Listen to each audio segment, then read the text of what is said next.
Hello, this is Matthias Goetz with my monthly COVID update.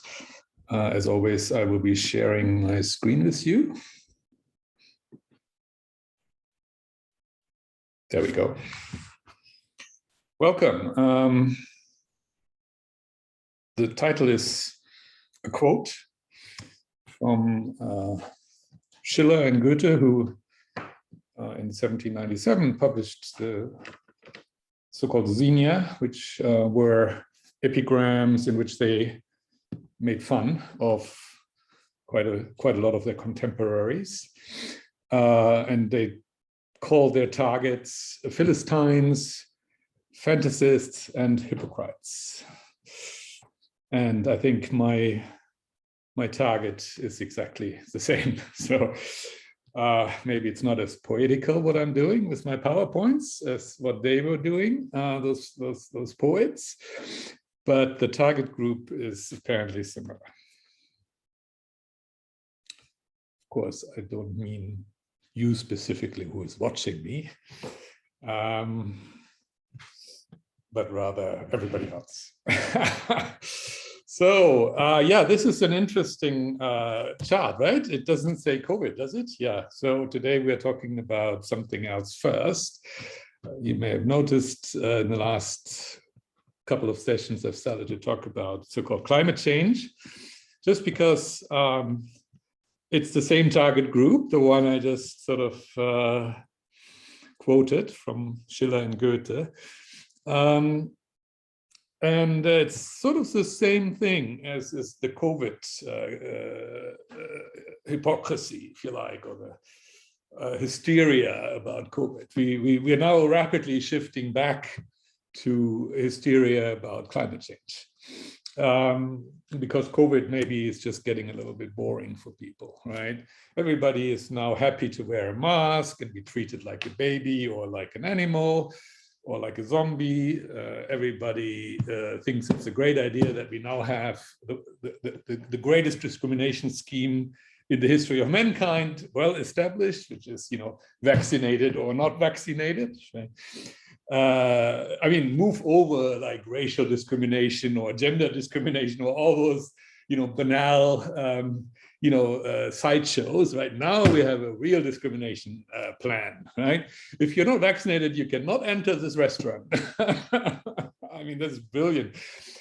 And those other discriminations, they were usually against the law, right? This time it's the opposite, right? If you don't discriminate, you're breaking the law, right? If you're a restaurant owner and you say, but I'm welcoming any guest, right? And I don't want to ask them whether they have been vaccinated against the common cold virus, right? Because that's rather ridiculous. You know, remember, even restaurant owners sometimes may be able to think, right? That's something that I think governments don't take into account when they make their policies. That occasionally there will be someone among them who can actually think, right? And who says, wait a minute, this is all nonsense, right? And by the way, it's against the basic principles of our constitution to discriminate on the grounds of, you know, whether someone is vaccinated or not, right? So there may be a restaurant owner who says, I don't want to do that. I don't want to discriminate my guests. And then you're, you know, breaking the law. You're now by law demanded to discriminate. So, I mean, one of the positives, I think, that will come out of this whole COVID mess is that no government can ever again in the history, in the future, claim that they are against discrimination, right? Now that story is now finished. So you don't have to kneel down anymore and all that stuff, right? Because discrimination is now not only permitted, it's required. And if you're not discriminating, you're breaking the law. So the whole topic of discrimination that has kept people busy for the last few decades and all these sort of political correctness things that came with that, it's all gone, right? You can now discriminate races as much as you want because the government says we must discriminate. You're a criminal if you're not discriminating. I think that's brilliant. So that's, I mean, you know, we're talking about, are there positive things coming out of the COVID disaster? And the answer is yes. This is one of them, right? The whole debate about discrimination is dead, right? Because nobody can now credibly say that, oh, I'm against discrimination, right? I mean, nobody can do that, right? It's just simply no longer credible. So we can drop that whole topic, which I think that's a big step forward, because I always thought it was rather silly as a topic for conversation on a sort of daily basis. So I'm glad that we got sort of over that. I'm not glad that we needed the COVID disaster to get over that. I thought we could have just gotten there by talking to each other, but here we are. So discrimination now is no longer a topic. It's the new normal. It's normal now to discriminate. That's what we all do, right? I mean, we've probably always been doing that, but now it's official, right? Not only official, it's enshrined in law. You must discriminate, otherwise we throw you into jail or we fine you. Okay, good. So so that was just my introduction. So let's get back to this. So the COVID topic, it's getting boring because the new normal is now firmly established. So to speak, the COVID policy nonsense has become endemic.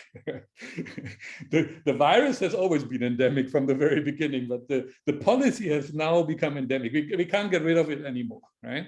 We will now, for the rest of our lives, we will have to show, vaccination passports for something that almost nobody needs a vaccination for. But it's just going to be the new normal, right? It's just going to be hardwired into our procedures. At airports, it will be, I mean, not that airports were ever convenient, right? I mean, you have to show your passport and your visa. I mean, we were never free to travel, right? Some people have never traveled out of their country in their entire life because they don't maybe even get a passport, right? So, I mean, we've never been free to travel, but now we're even less free to travel than for a long time, for many, many decades, right? Because you have to demonstrate and, vaccinate and then take a test and another test and a third test. Nobody understands why they're doing the test, but everybody is doing that, right? So, and the reason they can't understand why they're doing the test, because there's no reason for doing this test. There's no logical reason for these tests, right? But everybody's doing it, right? It's just jumping onto the bandwagon and off we go. So that is now finished, yeah. And I don't see, and maybe I'm too pessimistic, I don't see for the rest of my life, whatever that may be, it could be 30 years, right? Statistically. I will not get rid of this anymore. COVID will now be with us forever because we want it so. We made it so, right? Not the virus. The virus, yeah, will also be with us forever, but nobody will worry about the virus. I mean, already people starting not to worry about the virus anymore, which is good. I mean, they should have started earlier, not worrying about the virus, but people generally around the world are starting to not worry about the virus so much. I guess they're slowly realizing that it's not so dangerous after all, right? But the policy institutionalization that we're now seeing around the world, that is not going to go away, right? That will be with us for the rest of our lives without any reason, just like so many other laws in our law books that were created long ago, and they just stick there. I'm writing about poets in the 19th century and early 19th century or late 18th century, and so-called sodomy, which meant homosexuality, was not only illegal and immoral, so to speak, but it was even in some places it carried a death penalty. And you go like, and I mean, early 19th century, you would have thought that the Enlightenment had sort of come to those places, but some countries had it in their books until the 20th century. In fact, there are probably still countries today that have it in their books that sodomy is punishable by, if not by death, then at least by by severe prison or other sentences, right? So I'm just bringing that example because a lot of these poets that I'm dealing with, they had that sort of challenge, right? That the lifestyle they chose was considered illegal, right? So and it's mind-boggling, and to some degree these laws are just there because someone said so a long time ago, I mean, in some places, people refer back to the Bible or the Quran, or I mean, documents that are like, 2000 or 1400 years old or whatever, right? And they, oh, it's written there, therefore it must be the case, right? So mind you, I mean, these COVID regulations we're implementing now, they will stick. And nobody will remember why we have them, you see, but they will just be there. Wonderful. So here we are creating now, and this is really now the topic, we're creating the next set of rules, right? Where nobody really knows why, right? We have a agreed target to limit the rise in, the atmospheric temperature on planet Earth to, I think, 1.5 degrees Celsius by whatever year, right? There's some kind of a Paris agreement that 120 something countries also signed up to. Yeah, nobody has any clue why, right? Why do we have to limit it to why 1.5 is perfectly arbitrary, right? Oh, the experts say, yeah, but we've seen that with COVID. Virtually nothing that the experts said in public had any relevance, right? And mind you, don't be surprised if the same happens again now with climate change. So is the temperature rising? Yes, statistically, I think I said it before, there's no doubt in the last 50 or 80 years or so where we have reliable records, the temperature on average has been creeping up. I have no doubt of that, right? That's not the debate, right? I mean, there may be some people who dispute that, but they have no basis to dispute it because that's just a fact, right? I mean, it's just empirical data. That's not the question. And will it continue rising? Yeah, in all likelihood, for some time to come, it will continue rising. Yes. But so what? What nobody understands, or even I don't understand it either. So just don't get me wrong, right? I don't understand it at all, right? But that's my point, right? And I'm not alone, right? I think there are 8 billion people on this planet and not a single one understands. What does it mean? People will sea levels will rise. Yes, so, I mean, and then, and if they were to fall, what would you say then, right? I mean, I think one thing is that people always want the world to be as it is exactly right now, right? They cannot imagine that the world could be different, right? And that it's neither necessarily good or bad, it's just different, right? I mean, the world could just be different, but for some people, and maybe a lot of people, maybe even the majority of people, any change is scary. Right? They're just afraid of change. Temperature is rising, oh, that's bad, that's bad. Yeah, if I was saying, no, maybe the temperature is dropping, oh, that's bad, that's bad. Apparently people think the temperature should be exactly as it is in their place where they live. They don't even care that, a few hundred kilometers south of them, the temperatures are different, right? No, it has to be just the way they know it, right? That's, I think, at the heart of this fear, right? This instinctive fear of, oh, there's a change. And yes, I don't know what it is, but I'm afraid. And it is human, right? To some degree, I mean, we are programmed to be afraid of the unknown, and that's probably helped us survive. So I'm not disputing or arguing with that. I think we all have that. I'm not any exception in any way, right? However, we also do have a powerful brain and a capacity to communicate in language, for example, or in numbers and so on, right? So why don't we communicate a little bit before we get too excited, right? That's just like with COVID, right? The whole COVID policy framework was wrong and remains wrong, and could probably only be wrong. Why? Because people don't talk to each other. I mean, we literally, nobody wants to talk about it. They're just, we have to lock down, we have to lock down, we have to close the borders, we have to do this and that. Why? And here it's the same phenomenon again. We have to stop the temperature, right? We have to stop CO2 in the atmosphere. And nobody is interested to talk about it. Like, why? What do these things mean? What do they imply? And for whom, right? We are not alone on this planet. That's, one of the things I miss. Most people take a purely anthropocentric view, as if this is all just about humans. And they say they want to save the planet, but it's not at all true, right? They want to save themselves. In fact, they want to save their known way of life. Yeah, that's what they want to save, not the planet. They know nothing about the planet. They don't care about the planet, right? They just know something which is the way they live right now, and that they want to preserve at all cost, right? At virtually all cost, right? Yeah, because there's maybe a tendency, maybe Leibniz was here, the problem maker, who said we are living in the best of all possible worlds, right? Maybe he had a reason to say that. Let's not go into that, but and people did make fun of him about it, right? Remember Pangloss, Voltaire, right, made fun of Leibniz about that statement. But a lot of people apparently take Leibniz and say, yeah, the current world, just as today and where I am, that's the best of all possible worlds. Therefore, they apply a little bit of logic on that premise, right? And say, therefore, any change is bad, right? So, yeah, but what if the current world isn't the best of all possible worlds, right?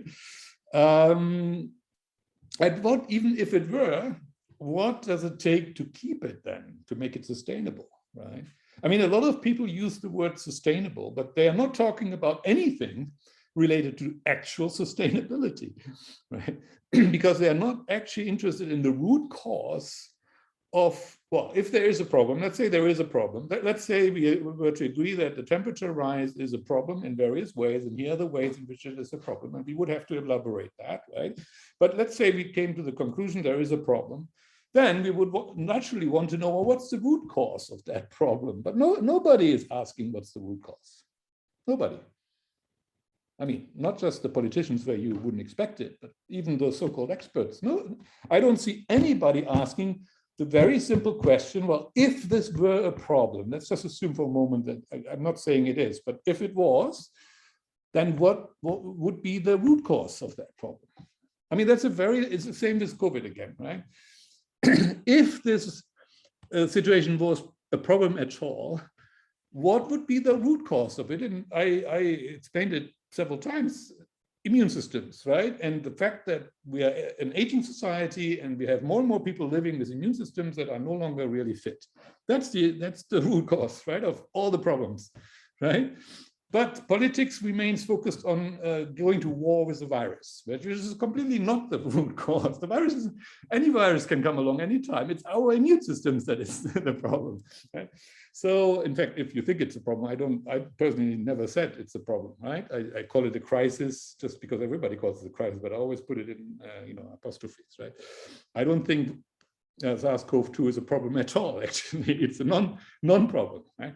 But if you were to think it is a problem and you wanted to do something about it, which I don't object to, then the next logical step would have been to say, well, what's the root cause of this problem, right? And nobody, to this day, talks about immune systems, right? And I think by analogy, and maybe that's at the moment just an analogy and not more than that, because I'm just getting into this topic a little bit. I've never really cared about this topic before. Right, so bear with me. It's new for me as well. But at least I'm saying, okay, I'm taking a gentle interest now in this. Why? Because I can already see on the horizon the next huge avalanche of inflictions on our human freedom and even our human nature. Right, whatever is left of it after the COVID disaster, which has, of course, destroyed a lot of it. But whatever humanity is left in us, this is going to be the next killer, right, if we are not careful. So that's why I'm taking a gentle interest in this topic. Not because I'm worried about temperatures rising. No, I'm not worried about temperatures rising, to be very clear. But I am worried about, just as I'm not worried about SARS-CoV-2, a virus. I'm not worried about viruses, and I'm not worried about temperature rises. I'm worried about human reactions. And hypocrisy, remember the title, hypocrisy, that's what I'm worried about. Hysteria was another title of mine before. That's what I'm worried about, right?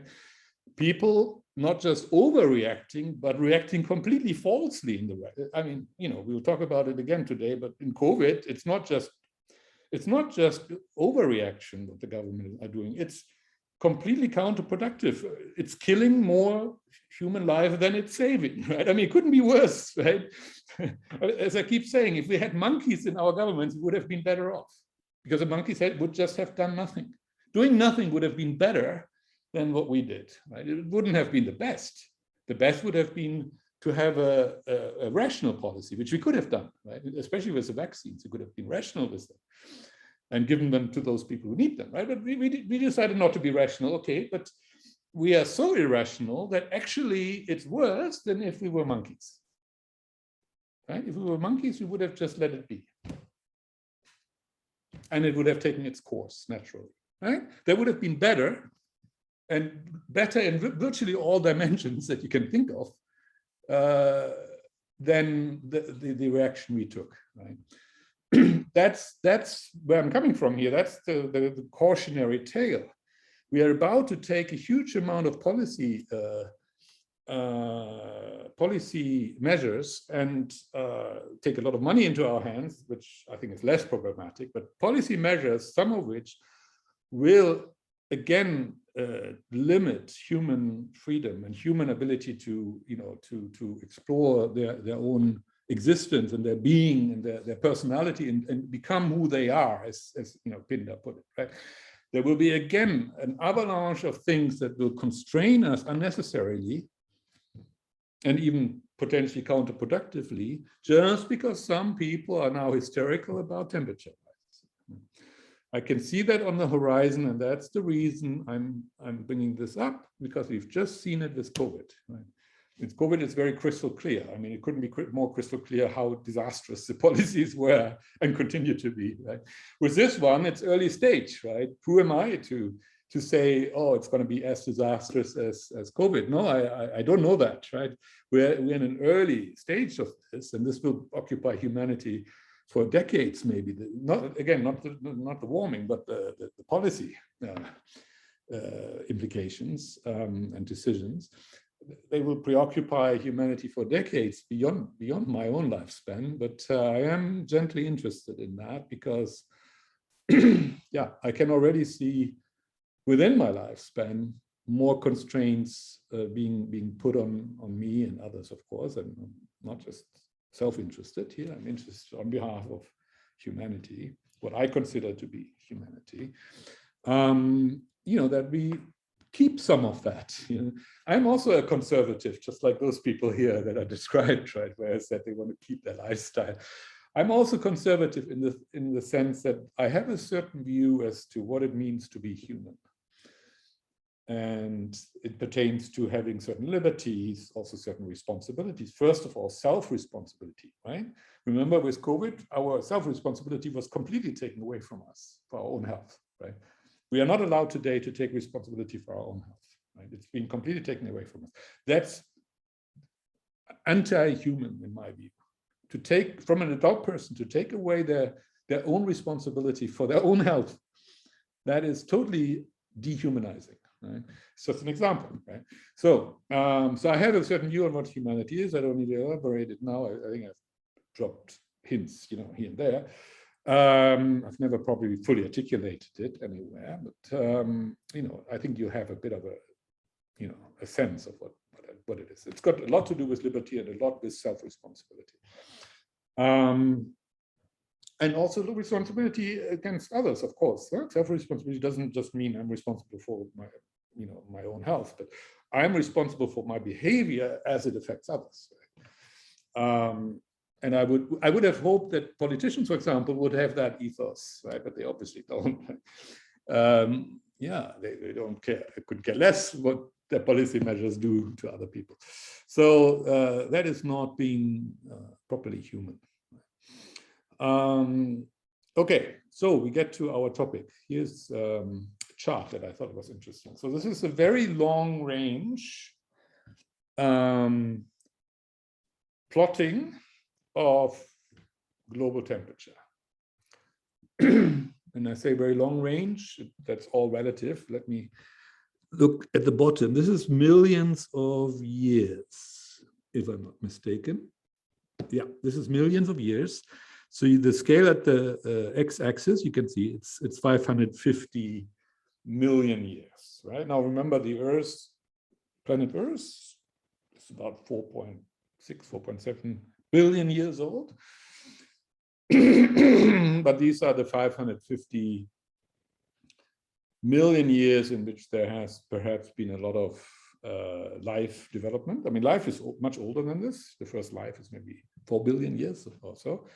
Very simple life forms. But the last few 100 million years have been, exuberant in terms of life on Earth, development of life. Now, what's interesting? So the y-axis is global temperature in degrees Celsius, right? And it ranges. These are average temperatures, right? And very rough estimates, I'm sure, right? Looking back with various methods. So it ranges from a global average temperature of positive 11 degrees Celsius, which is they call severe ice house. And it goes all the way up to 28 degrees global atmosphere temperature. I mean, water temperature, 28, that's very warm, right? And sometimes in summer or if you're in a tropical country, this temperature, 28 degrees, right? Here Singapore, 30 degrees, right?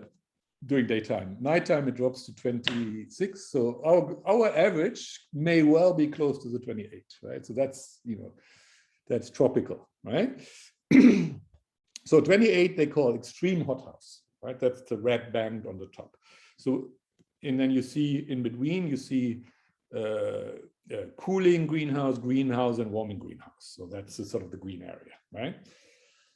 And the first observation is over a period of 550 million years, you can see a lot of temperature change. Of course, this is a very long period, I know that, but it's interesting to see very significant variations in temperature. There have been periods on this planet where the whole planet was a hothouse, not just the tropical zone, but this is average, right? So there will potentially be parts of this planet where the average is 40 or 50 degrees, right? Because it's never uniform, right, across the planet. So this is average for the whole planet, right? So there were times in which the entire planet was basically at least like a tropical rainforest today, right? Tropical, let's say, temperatures, not necessarily rainforest. That has to do with water as well, right? Not just temperature. So it's with weather, with climate, right?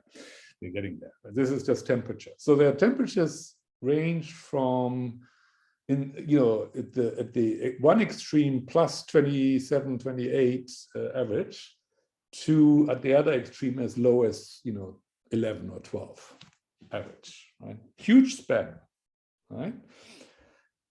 That's interesting, right? That's an observation. Huge variation in temperatures over time. Second observation is that it seems to go in relatively quick progressions. Now, this is a scale of millions of years, so quick is all relative. Quick may mean a million, right? But there have been events that really stand out, where it's so spiky that within maybe just very short period, even by our own lifetime dimensions, let's say 100 of years or a few hundred of years, very significant changes happen. We have this Triassic hothouse here in the middle. We have what they call KT impact winter here about 70 or 60 to 70 million years ago. I'll get to that. Then we have the so-called PETM, which spikes up. Then we have a more or less continuous drop down. And right now we are spiking up again, okay? So what it tells you is that spikes in temperature are not unusual, right? They're not that frequent either. I mean, they are rare. They're rare, but they're not unheard of, right? They've existed in the past. And there may have been different impact factors. Now, the Katie impact winter, that was the extinction event that at which the dinosaurs were extincted. They went extinct, except they survived as birds, right? So they didn't actually fully go extinct. The avian version of the dinosaurs survived, but the terrestrial and the water-bound varieties of dinosaurs, they died out. They went extinct. That was in all likelihood, was an asteroid, yeah, hitting a significant size asteroid hitting the Earth, leading to a global winter because of the, the atmosphere being darkened by all the debris that, was thrown up, right? And it was darkened for long enough, maybe hundreds of years or so, for a lot of species of animals to go extinct because they just couldn't survive under these dramatically changed climatic circumstances, right? So sometimes these events can be immediate, such as an asteroid impact. You can imagine it happens like that, literally, right? And the impact is immediate, right? It may take a few days or weeks to spread across the whole planet, but it's pretty immediate, right? And it may last for a while and then go away, right? Because the atmosphere clears itself out. But in the meantime, the period is long enough to have destroyed large numbers of species, right? Not to speak of individual beings, of course. And so that's this impact window. And then you have, on the other extreme, you have the PETM, which is an event where in a very short period of time, because of certain circumstances that people are trying to figure out, the experts are working on that, temperature spiked up, okay? So the reason this is interesting is just to say, yes, temperatures can spike for different reasons. None of these past events were obviously man-made because man wasn't around, right? Now, if we now go to the far right, we are in today's period. And what you see there, where we are today, 2016, it's actually got it there. The average temperature in 2016 is 14.5. Now, first of all, first observation, we are still in the ice house, okay? So by the standards of the last 550 million years, we're in a cool period, yeah? And at the moment, the warming that we're experiencing in the last 50 or 100 years is just taking us into the middle section, the green section, okay? So not that you might think, oh, this is like, oh, we are hitting new temperature records every year. Oh, yes, true, but these are records of temperatures measured by human beings in the last 50 or 100 years, right? On a bigger scale, these are not records, right? These are relatively modest temperatures, relatively cool temperatures still. Yeah, we are still today, as of today, we're still in the blue here, but we are on our way into the green, yeah? And so you can see here, pre-industrial, we were I put my graphic on top of it, sorry for that. I can't read it now. I think 12 or 13, we were pre-industrial, and now we're at 14.5, right? So we have warmed since the industrial era. So for the last, let's say 150 years or 200 years, we have warmed the Earth measurably, right? Significantly, even if you want to use it that way. Right? I mean, it is significant in a short amount of time, right? In let's say 100 or 200 years, we've really measurably increased the temperature. I think this graph shows that, and experts seem to agree on that, and I have no reason to doubt that. Perfectly plausible. We even know the mechanism, which is primarily CO2, not exclusively, but primarily CO2. Right? We know that the warming is happening. We know the mechanism, so that's great. No, I think there's no room to dispute that. Right? And here we have a forecast. They call it the post-anthropogenic warming. I think they mean by that, well, if we take all the activity of humans that is going on, and we take some projections of human populations, we take some projections of human activity, what energy they use, how much, right? And also what type, and how much CO2 that may produce, et cetera, et cetera. And, and we try to model that into the future. They say we might get to a warming by 5.3 degrees Celsius. So if the pre-industrial was the 13 or something, or it was apparently was more than 13. Oh, it's yeah. I'm calculating here from what it is today. So if it's today 14.5, this projection says it could be an additional 5.3 that comes on top in a relatively short period of time. I don't know whether this is maybe a few hundreds of years that they're projecting out, because we know that this thing is gradual, and it takes some time for these things to take effect, right? So we're not talking about 10 years here, or probably not about one human lifespan, but maybe a few human lifespans. But we are talking within the foreseeable future, right? For our children, this is relevant. For our grandchildren, this is definitely relevant, okay? I think that's the dimension they are thinking of here, right? So in the foreseeable future, they're saying we might get to a temperature that's another 5 degrees higher than what it is today. And today is already somewhat higher than pre-industrial. Recognizing, however, that on the longer scale, we're currently in a relatively cool period, right? I mean, you notice that this LGM here, this point that we hit just recently, is the coldest on the entire 550 million year. Oh no, it's not true, except for that KT impact winter after that asteroid that destroyed so many species, right? So it is the second lowest temperature that the modeling suggests, and this is just a model, the Earth has reached in the last 500 million years, right? So we are just coming out of a very unusually cold period. And there was no asteroid that led to it. There was just this continuous decline, and it would be interesting, of course, and I'm sure a lot of researchers want to know why this decline, right? It's not, again, unprecedented. If you look back here into the Permo-Carboniferous ice house and then the Ordovician ice house, they were similar, right? This sort of that for some millions of years the temperatures just keep dropping isn't new either, but we've just come out of this kind of a cold period, right?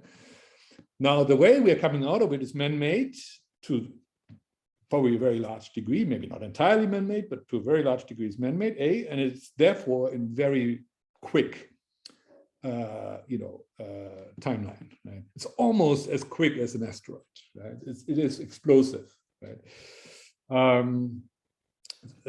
Which this kind of chart that has a very long timeline, it doesn't maybe show that so clearly, but it is explosive, right?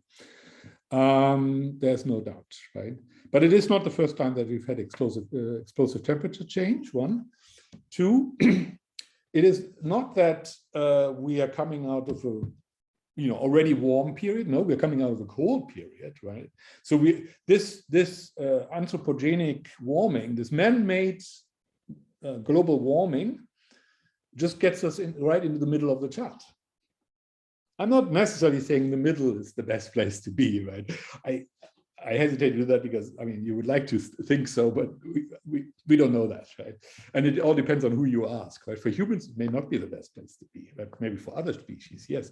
So, I mean, we have to have that conversation, and it takes a bit of time. But so I don't mean to jump the thing and make a judgment about is this good or bad. At the moment, I'm just looking at the information, try to even just absorb the information. So the information tells us on one model here, we are today in an ice house still, but we are moving into the cooling greenhouse. And thanks to anthropogenic, meaning man-made activity, that jump is happening quite fast and quite significant, right? This is a significant temperature change in a short amount of time, even if you look at all these cases we've had before, right? Now, the other thing, oh, let me move on from there. I think that's all I wanted to say here, because I have more.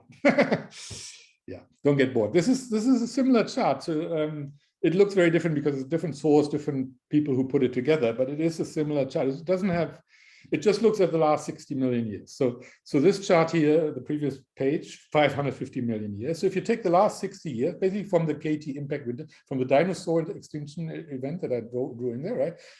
If you just take that period and you take it to the next page, then you have the same data essentially. Right? So the green line here essentially it's the same line as the blue line here on the previous slide. Okay, it just starts right after that KT impact winter. So it doesn't have the KT impact winter. It starts right after it, right? So this is a period right after, so the extinction event was, I think, 66 million years ago, and this starts 65 million years ago. So they don't want to talk about the extinction event. They say, what happened after, right? After the extinction event, if you go back to the previous slide, the temperatures very quickly went back to normal. So it didn't have it had a lasting, of course, effect on life because it destroyed so many life forms. And once they are gone, they are gone. The dinosaurs didn't come back, right? But in terms of the climate, it didn't have a lasting effect. You can see it went straight back to basically where it was before, not straight, but maybe within decades or a few hundred years. It went back to where it was before, right? So it didn't, because this asteroid, it's sort of a one-off event, right? It has a huge impact for a while, but then from a climate point of view, it doesn't have a lasting impact because the atmosphere clears out and it goes back to where it was before. Just those life forms that have been destroyed, they cannot be brought back. They're gone, right? Now, mind you, thanks to this KT impact winter, we exist, right? I mean, we have to be very clear here that when we talk about impact of these things, what does it mean for us humans? This asteroid brought us into existence, right? I think it's extremely unlikely that there would be humans and even large mammals today if we hadn't had that asteroid, right? Because the dinosaurs were so dominant and so successful on the planet and everywhere, in the air, in the water, and on land, right? There were mammals already at that time. The mammals had already started to emerge, but the biggest, before that asteroid, the biggest mammal on the planet was maybe, the size of a rat or something like that. No bigger than that, right? And so the brain was like this big, okay? And now we don't know what would have happened without the asteroid. Maybe over time the mammals would have, crowded out the dinosaurs and taken more and more ecosystems and, life spheres away from them, right? And outcompeted them. That's totally possible. But at what speed, right? Without this extinction event that somehow hit the dinosaurs very hard and created something, at least on the surface of the planet, something like a clean slate in some ways, where those small mammals were more adaptable. And so they were the winners out of this asteroid event, right? Even though many of them will have been killed and I'm sure some mammal species will also have gone extinct, but those who survived, they all of a sudden had an ecosystem that was emptied out from a lot of these competitors, right? And that is probably a reason why then a very significant explosion of mammalian, life forms took place, right? And if that hadn't taken place, we just wouldn't be here now. Maybe, if there had been no asteroid, maybe all of this development would have taken, a few 10 million years longer or a few 100 million years longer. And, maybe humans or human-like mammals would have emerged, in 50 million years' time. Totally possible, right? We don't know, right? But is it likely that we would have come about as we have in the last few million years without this event? No, very unlikely in my layman's judgment, right? And I'm happy to talk to people, paleontologists or whoever who think about these things more deeply than I do. But I think it's very clear to me, if we hadn't had that asteroid, we wouldn't be here. We would not have this conversation here. We wouldn't be sitting in front of our laptops. So, I mean, this is important to keep in mind, right? When we talk about significant temperature changes in a short amount of time, we're not yet making any judgment. Is that good or bad, and for whom? And I think that's one of the things completely missing in the current debate, right? Yes, the temperature is rising, but so what? Is it good or is it bad? Or maybe it depends on who you are, right? Maybe it's good for some people and bad for other people. Or maybe on the whole, it's bad for humans, but maybe it's good for other species on this planet. And mind you, a lot of other species on this planet in the last few thousand years have been brought virtually to the edge of extinction thanks to us, right? So, I mean, who knows, maybe rising temperatures are an invitation to allow these species that are almost distinct to recover, right? I don't know this. I'm just saying nobody seems to be thinking about that, right? Maybe it's an opportunity, this temperature rise, is I guess what I'm saying. But everybody says, oh, temperature rise, you have to stop it. We don't know that we have to stop it, right? Because we haven't defined what it means. We haven't apparently even started thinking about what it means. Maybe there are some smart people sitting in some university departments that are doing a lot of thinking, but nobody's talking to them, right? Nobody's listening to what they're doing, right? As we had with COVID, right? I mean, there were some public faces among the so-called experts who were just blah, blah, blahing, right? Like all the politicians, they were basically doing what normally the politicians do, right? Mimicking them. And you know, they weren't acting like real scientists who have a scientific debate. No, we're warning, oh, the numbers are going up, warning. That's what the experts have been doing. That's not what experts are supposed to. Experts are supposed to tell us what's actually the case, right? We don't need the warning. That's, I think, what the experts don't understand. We don't want them to warn us. We want them to tell us what's actually the case. That's all. And then we want to have a debate among, you know, the broader society, maybe involving some philosophers, yeah, for change, but also many others. Well, what does this information that the experts are providing us with, what does that information mean, right? Unfortunately, the experts don't understand what they're good at, and they're starting to throw out warnings. But they're not philosophers. They have not thought about what this whole thing means. So they're in no position to issue warnings. Right? So, but they do, right? As they did with COVID. Right? Yeah, and it leads to disaster, you know, because the expert said so, it must be true. No.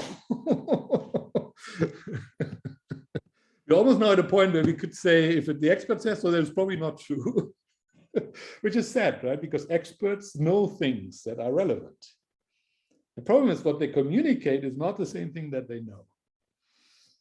They communicate a warning where actually they should just share their knowledge. That would be really helpful. I'd love to absorb more knowledge about this temperature change thingy, right? But all I'm getting, at least in the sort of the broad media, is warnings and hysteria. I'm not getting real information that I can use to, you know, noodle on, right, and think about. Okay, so yeah, so that's the problem with the experts. I love experts, but most of them don't behave like experts. You know, they behave like policemen or early warning systems or something like that, which we don't need. Okay, so here we are. So you understand now, this is just post the asteroid, post the extinction event. Temperatures went up to where they were before, and then they actually kept rising. And there we have this PETM, the Paleocene Eocene thermal maximum. Now, there was a spike. You see that? It's the same spike that we saw here, just after the dinosaur, you know, the PETM spike. Yeah, it's the same spike. So you see the same spike here again. Which I think people are trying to figure out what happened, but there was a spiky event, and it did lead to further mass extinctions, yeah, especially in the deep oceans, because maybe the temperature change in the deep ocean is most, you know, significant. Or put it the other way around, those creatures who live in the deep ocean may be very precarious in their existence, right? And even smaller changes in temperatures of the water in the medium in which they live may have a huge impact on that, right? They may not have thick membranes, they may not have any kind of protection, whatever it is, right? I don't know. I really don't know. But I can imagine that in certain ecosystems, such as deep ocean, certain life forms can persist, but they are very sensitive to temperature change, right? So maybe that's what happened here. So they didn't affect so much, apparently, creatures on land, but it did affect creatures in deep oceans a lot. So there was mass extinction going on. The reason I think it's important to highlight is because on the previous chart, I talked about a mass extinction event in conjunction with a very significant cooling, which came as an effect of the asteroid hitting the Earth, right? So a very steep cooling leading to mass extinction, right? Because of a lot of them, especially the reptiles and especially the dinosaurs, which are not reptiles, but you know they have similarities with reptiles, one believes that they, or most of them, probably were cold-blooded, right? Like reptiles. But actually, we don't really know that. I think there's some evidence that some of them, at least, may have actually been warm-blooded, right? So, anyways, different story. But so there's a lot of things we don't know, but apparently they were very sensitive to this. Of course, a very significant temperature change in a very short amount of time, right? So a lot of animals were sensitive to it, but not some of those mammals. With their warm-bloodedness, with their sort of hairy skin, etc. They or maybe just because they were smaller, because of what they were eating, and maybe they were more flexible in terms of the diet. So when the diet changes, maybe they were more adaptable. Whatever. There are many things that may have been the case, and I don't know what they are. And I know there are people working on that, and it's an interesting topic, but it would lead us way too far. But the point is, some animals are more sensitive to temperature changes than others, right? In this case here, where we have a rapid warming, it was deep ocean animals, or plant. They're not saying animals, could be plants as well, right?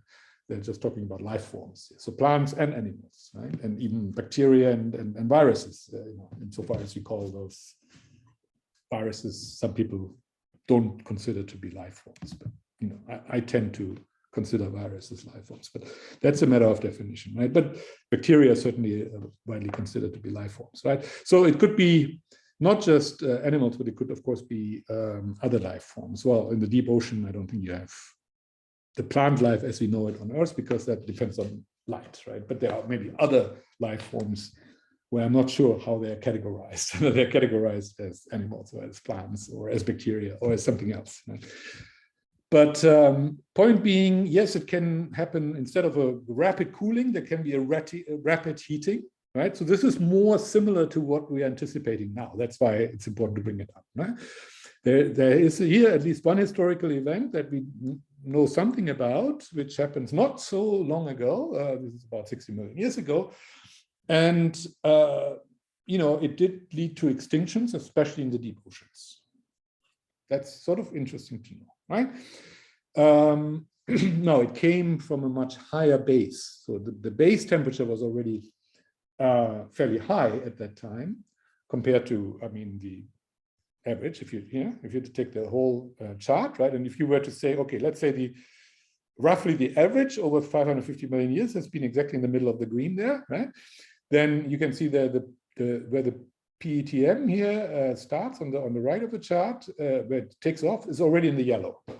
Yeah, so it started from a point where the temperature was already relatively high by long-term average, right? That's just to notify that, right? So it cannot be fully compared with what's happening now, or what we're anticipating will happen in the next few hundred years, because what's happening now is coming from a much cooler base. Okay. But okay, for what it is worth, we have one event here where there was a significant global warming by it says at least 5 degrees average, 5 to 8. So that's similar to this man-made warming that the model on the previous page had sort of anticipated, right? A model. So it's a similar spike. The difference may be if it's man-made and we don't change our habits, then our spike may be lasting. It may be a durable thing, whereas this one apparently was not very lasting, right? There was some spiky event, and then went back to pretty much what it was before.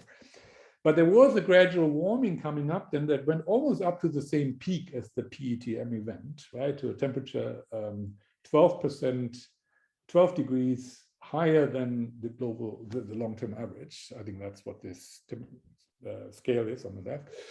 So the temperatures got really, really warm. And this period, these experts who put this together, they call it the Eocene optimum.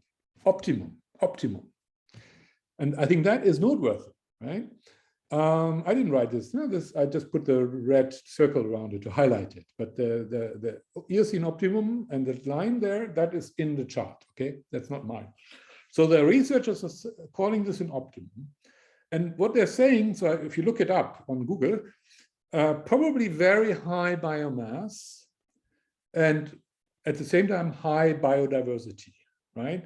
Megafauna, they call it. So there's a period here, a long period of, let's say, 10 million years at least, of high temperatures, high global average temperatures, much higher than what we have today, higher even than what we are anticipating that human-induced global warming will do, right? So this is really warm, this is like tropical, and not just in the tropical zone, but all over the planet pretty much, right? And this is the period, remember, post dinosaur extinction, so it created space, but also warm temperatures. This is the period in which the mammals came into their own, right? From having been at the fringes and the margins of ecosystems before the asteroid event. Then, you know, then the dinosaurs were killed probably fairly quickly. Then, of course, then temperatures went back to, from the very cold, they went back to normal, and then they actually continued rising. They had the PETM event, but it came back down, but still continued rising. And they reached a period, right, sort of in the slipstream of the PETM event, but maybe not even requiring that event, maybe not even requiring the asteroid event either, where the temperatures reached a very warm global average, which in terms of biomass and biodiversity is actually considered an optimum. Because it's apparently the type of climate, and of course, again, temperature is only one metric in climate. It's an important one, right? But climate consists of more than just temperature. But temperature is the one that drives a lot of the others. That's why people care about temperature, right?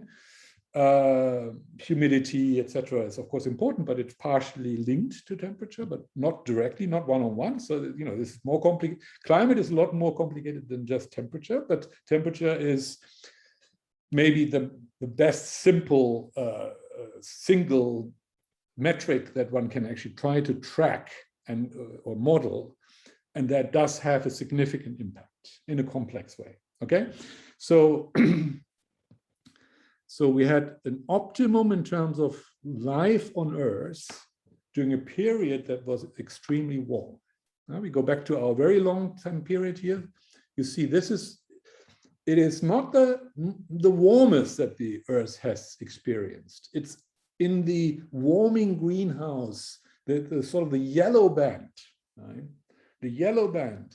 So the yellow band is potentially, and I mean, this is very iffy, right? It's just based on one period. And I mean, we can't generalize too much. There may be many other factors, but it is not completely implausible to say that seems to be, this yellow band seems to be where, in terms of biomass and biodiversity, life flourishes on Earth. And I think that is good to keep in your minds, because if you look at that forecasted post-anthropogenic warming, it gets us into that neighborhood of that yellow zone. So this goes back to saying, well, who benefits, right? My question that I raised earlier, what does it mean, this temperature rise? It may mean that the Earth will be more conducive, or the climate on Earth will be more conducive to a greater variety and overall greater biomass. Now, mind you, all of this history is without man. And we humans, we just change the game, right? We change everything. Not everything. We don't change everything, but we change a lot of things. So the old rules may not longer apply now that we are there. I recognize that. That's another topic that needs to be thought through, right? Whatever we can learn from the past, how relevant is it now that we are here, right? Or is it just a qualitative shift that is so significant that we can no longer use that past history as a guide, right? Because now that man is there, everything has changed, right? In terms of biodiversity, in terms of biomass, in terms of what even matters to us, right? But that, it's almost an ethical debate. Is it all about humans, or is it actually about the planet? Is it actually about life and life forms? Is it about biodiversity, or is it just about our comfort and, oh, I want to have this temperature because that's how I like it? I mean, we have to have that debate, right? What is this about, right? What's our position on this planet, right? I mean, are we treating the planet as sort of our property and we can do what we want? with it, or are we treating other life forms as our equals or not, right? Or some of them? Or if not as equals, are we treating them as relevant or not, right? So none of these debates are taking place at the moment, right? But they ought to. So, okay, so that's interesting on this chart, right? So there was a brief spike in temperature from a high level, even higher, but that wasn't really the key. What the key is then it followed a long period of, let's say, 10 million years or so, of relatively warm, very warm, but not super maximum warm, not hothouse, but just below in the yellow zone, which scientists today consider to be an optimum. And they say optimum in terms of there was rich biodiversity and rich biomass overall. So there's just a lot of life, a lot of life in terms of just the mass, the organic matter of life, as well as diversity of life forms, right? Both, right? And they call that megafauna. And for us, relevant, that was the period in which mammals came into their own. That was when the foundation was laid for humankind, biologically speaking, evolutionary foundation was laid. The rise of the mammals from whom we are springing, right? So, yeah, and so the other thing that is nice to see here, we are now at the bottom right here, and you can just see, as on the previous slide, at the moment, we are quite low in terms of temperature, but what you can't see here very well is just starting to rise up, right? Let's go to the next chart. Climate change, worried about rising water levels. Yeah, that's one of the topics, right? The water level will be rising. Yeah, and then is that good or bad, right? Now you may say, yeah, but property prices will go up, right? Because if there's less land, then that's good for property owners, and that's not so good for people who are yet to become property owners. Yeah, that's true. Of course, people may say, yeah, but cities, a lot of cities sit right on the water. Jakarta is already starting to sink.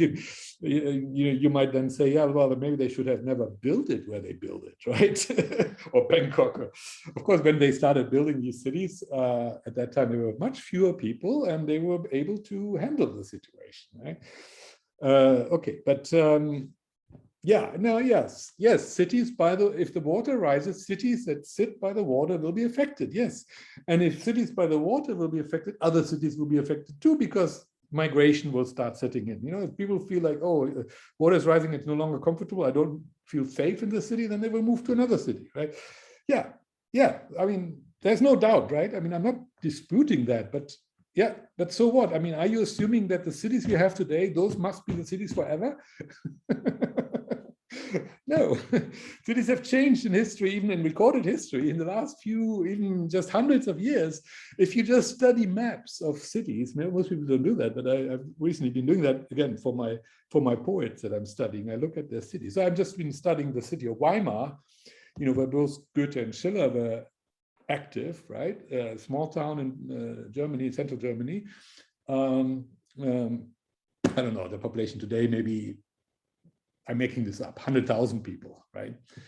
But if you go back to the mid 18th century, there were maybe just 5 or 10,000, and it was a small town sort of constrained by a ancient city wall, and there were some houses outside the city wall already, so the population was obviously slowly increasing.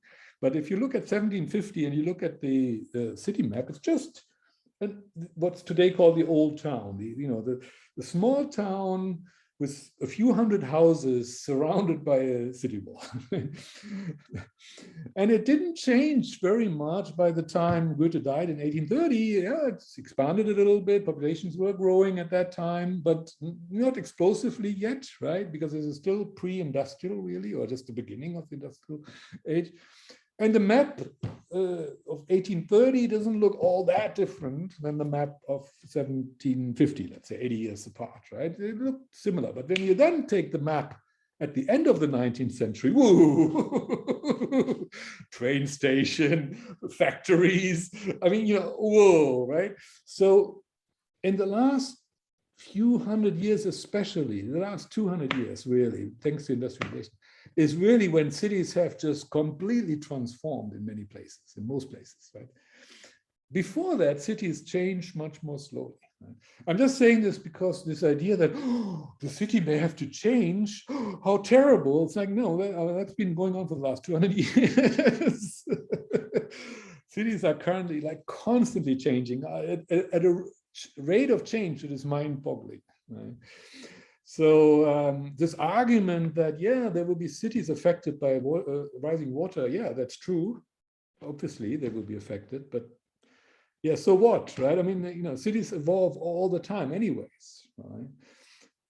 And they will either figure out how to protect the city or they will relocate it or remove it, right? I mean, we should not expect that the cities we have today are now written in stone and, you know, that's it. No, not at all. The transformations in the next 200 years will presumably not be any less than in the last 200 years. You know, maybe they will be less because the global population rise is capping. So we'll get to that in a moment. But you know, so this whole notion that water rising, oh, cities will be threatened.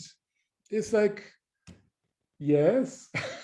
It's not as if cities haven't been threatened by things in the past and changed and adapted, you know, and they will continue to do so, right?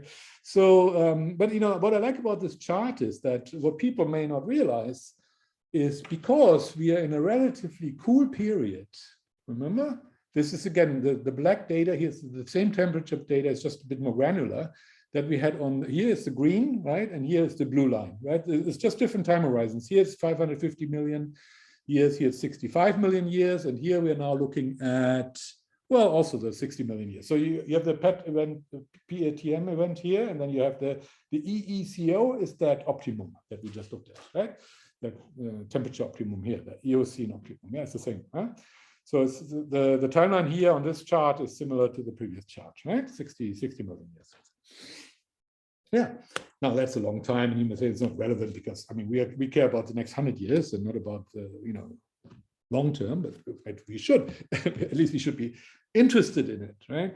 And what's interesting is because since that optimum, the Earth has been cooling all the way up to like very recently, you know, up to let's say 100 years ago when our industrialization really you know, hit the ground and started warming the atmosphere. Up to 100 years ago, it's been basically trending down for the last 60 million years or 50 million years, right?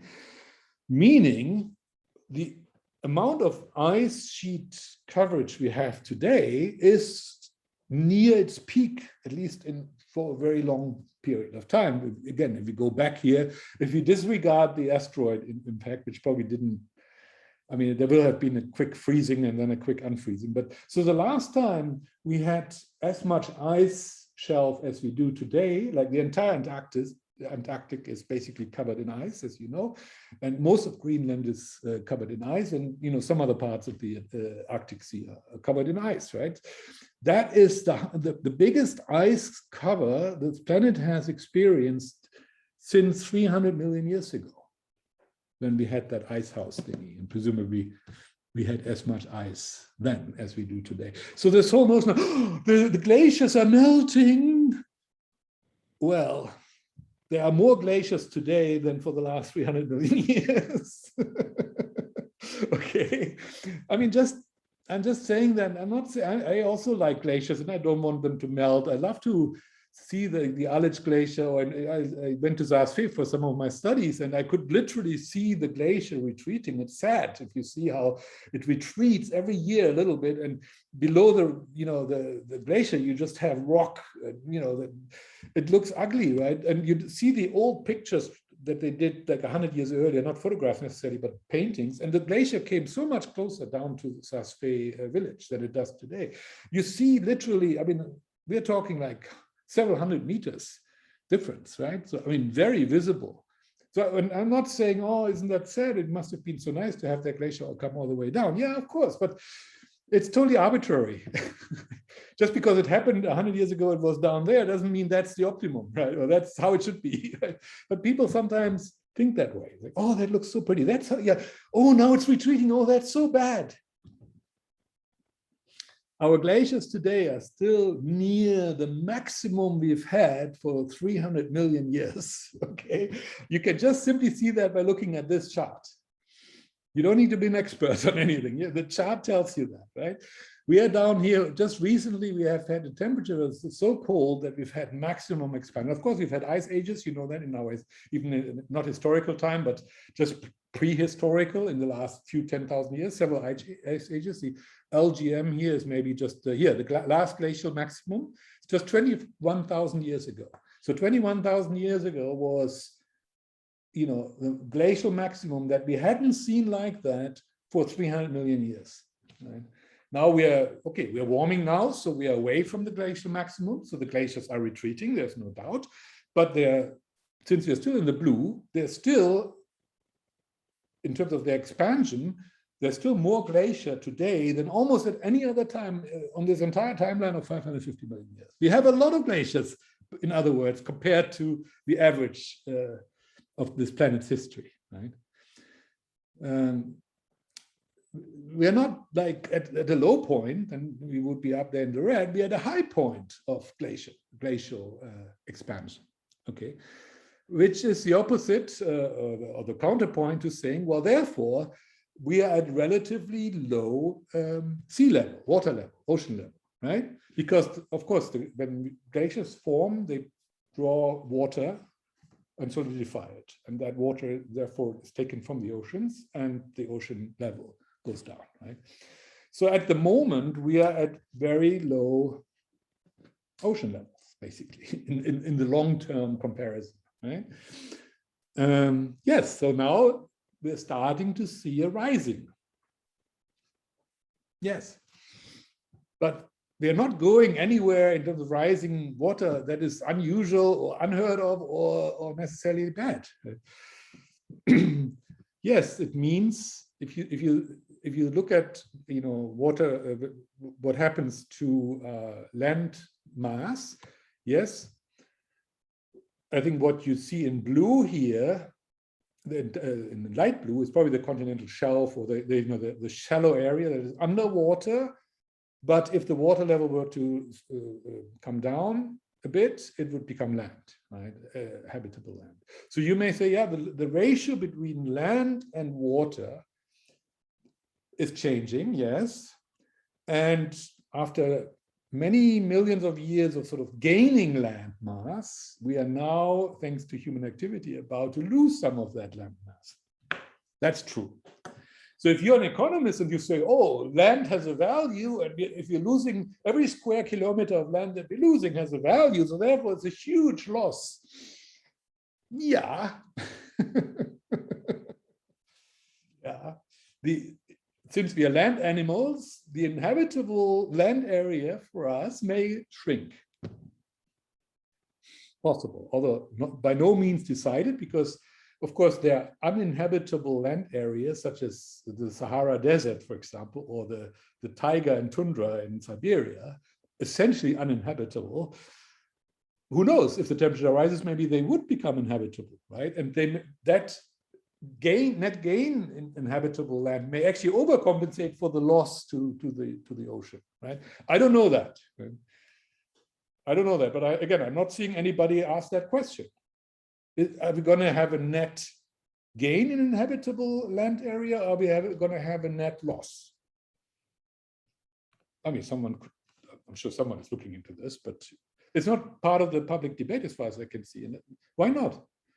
I mean, if people are worried about losing land or rising sea level or whatever, yes, well, then please think through the consequences in a holistic way, not to just pick one thing and say, oh, that's bad.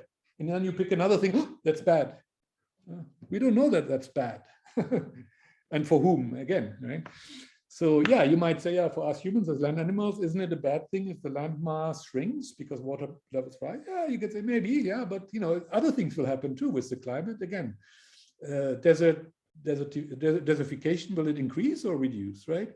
Etc. Right? Warmer temperatures doesn't mean that areas that are currently thinly populated because they're not very habitable become more habitable, right? Yeah, somebody would have to build a model and say, okay, here are the regions that become less habitable or totally uninhabitable, and here are the regions that become more habitable, right? Yeah, I mean, the winners and losers, so to speak, in terms of geographic areas, right? Some people will benefit from this and others will not, right? But net, we don't know, is this good or bad? And again, are we only thinking about human beings, or are we thinking about other life forms as well, right? So there are a lot more things involved in the question of water levels, right? But all this chart says is at the moment, we are almost at a maximum, yeah? The Earth has not for a long time has had as much land mass as we have today, okay? And also, when you take a snapshot and say, oh, I've seen the globe and I know the continents, and that's how I see the world and that's how I like it, you always run into that error of saying, just because it happens to be like that today, that doesn't mean that's the optimum, right? As we saw with that optimal period where the temperatures are very high and a lot of biomass and biodiversity, right? We are not anywhere near that optimum right now, okay? And the same with landmass. I mean, just because it is the way it is today doesn't mean that's the ideal or that's how it should be. It's purely arbitrary. Yeah. In terms of temperature, maybe not be entirely arbitrary. You may say, yeah, but maybe the humans could only evolve under relatively cool temperatures, right? That would be interesting to study, right?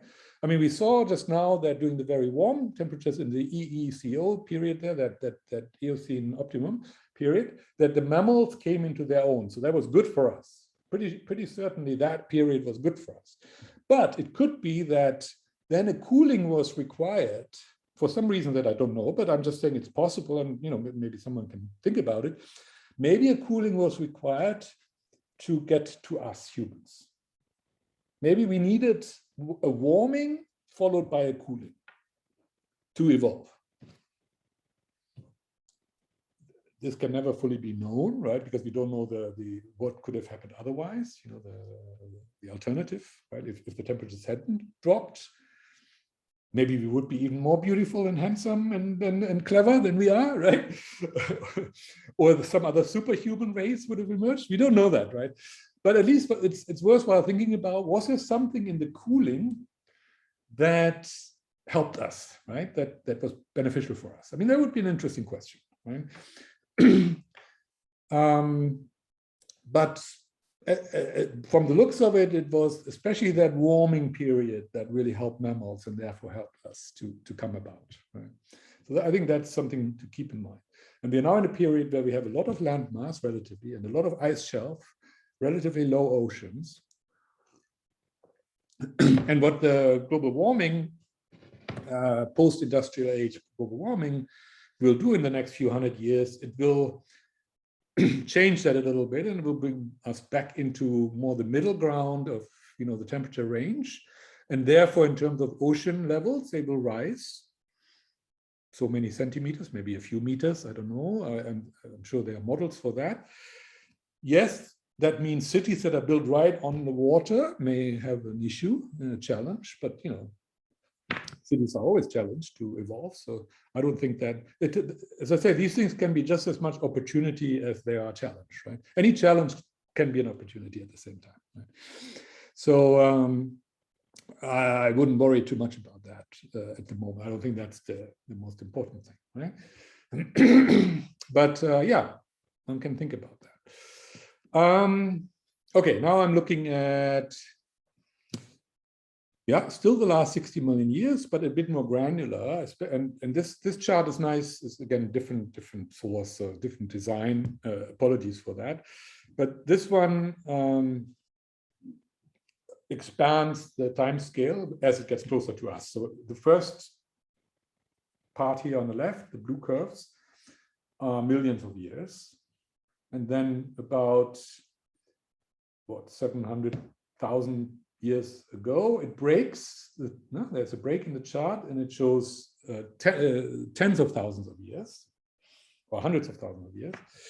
And then round about the year 0, there is another break, and it shows the years in hundreds of years or something like that. So it shows just the last few, basically just shows the last 100 years and a forecast up to something like 2200, Right? Okay, so just be aware that the chart has 3 different distinct periods. It talks about millions of years, then about thousands of years, and then just about decades or hundreds of years. So just for your orientation. And they've used different color coding. They used blue colors for the million of year kind of periods, green for the hundreds of thousands or thousands of years, and then they used this kind of reddish color for brownish reddish color for the sort of the present moment, right? And what I've done is just for my own orientation, I've put up there those sort of upside down red triangles are just sort of human events that relate directly to us as Homo sapiens. Okay, so just to orientate myself on that time horizon. So about 7 or 8 million years ago, at the beginning of the Pliocene, the chimpanzee, which is our closest sort of animal relative, Pan, P-A-N, Pan is the Latin name for chimpanzee, split from what they call the hominina, which is a group of living beings from whom Homo sapiens evolved. Right? So this is the last major split where our DNA split off from what is today the nearest surviving animal relative, which is the chimpanzee. Right? So that split, if you like, the split between what would become human and what would become ape, that split happened about 7 to 8 million years ago, just to give you an idea. Right? So it's at that juncture there. Right? And if you look at the temperature curve, you can see, okay, that's where we already passed that Eocene maximum, right? And the temperature has already cooled quite a bit.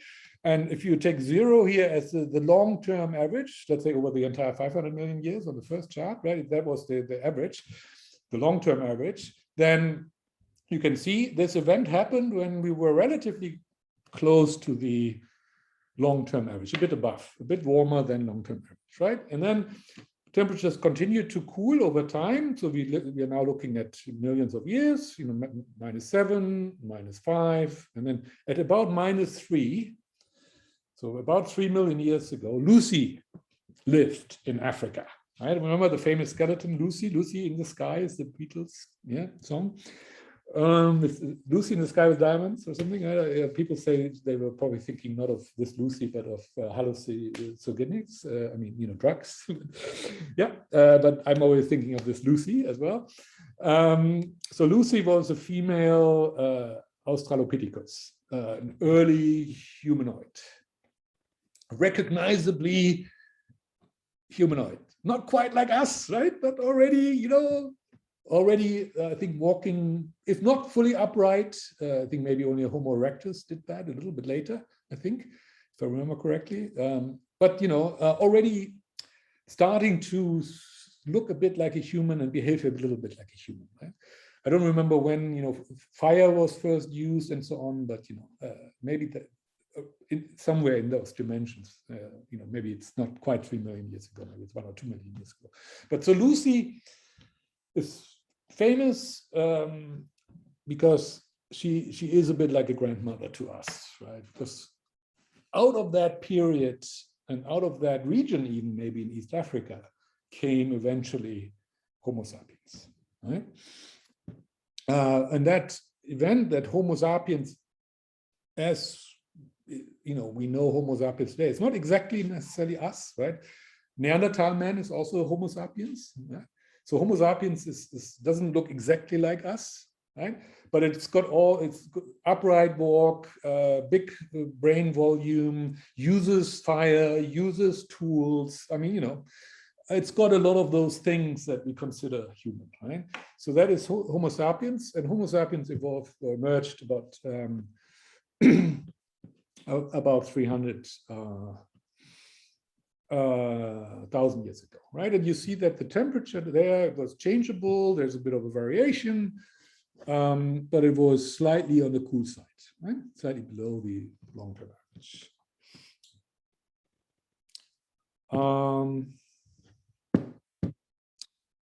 And Cro-Magnon, that's us. Cro-Magnon is just the name of a place in France where they found the oldest human skeleton that really looks like us. It's not Neanderthal, it looks like us, right? So in the past, when I grew up, we used to call that Homo sapiens sapiens, that like modern man, we used to call him Cro-Magnon, because the first skeleton was found in Cro-Magnon. But by now they found other skeletons and it's more complicated, and scientists don't use that term Cro-Magnon any longer, right? As you know, new skeletons are being found, variations, etc., etc. But you know, I like the, for me, growing up is that concept, it sticks. So 45,000 years ago or so, Cro-Magnon came about, which is us, right? And that was the time when things were very cool, right? In terms of, not in the very long run, but in the medium-term run, meaning if you're looking at just the last few million years, Cro-Magnon came about when it was quite cool. So that's what I said earlier. That may be suggesting that maybe we are made for surviving in the cold, right? Maybe we are good at living in the cold, right?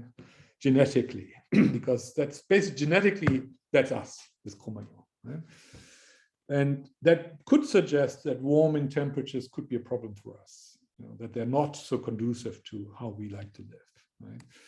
He lived during a period where it was relatively cold, or he came about, and he was successful. He survived. That's why we are here today, right?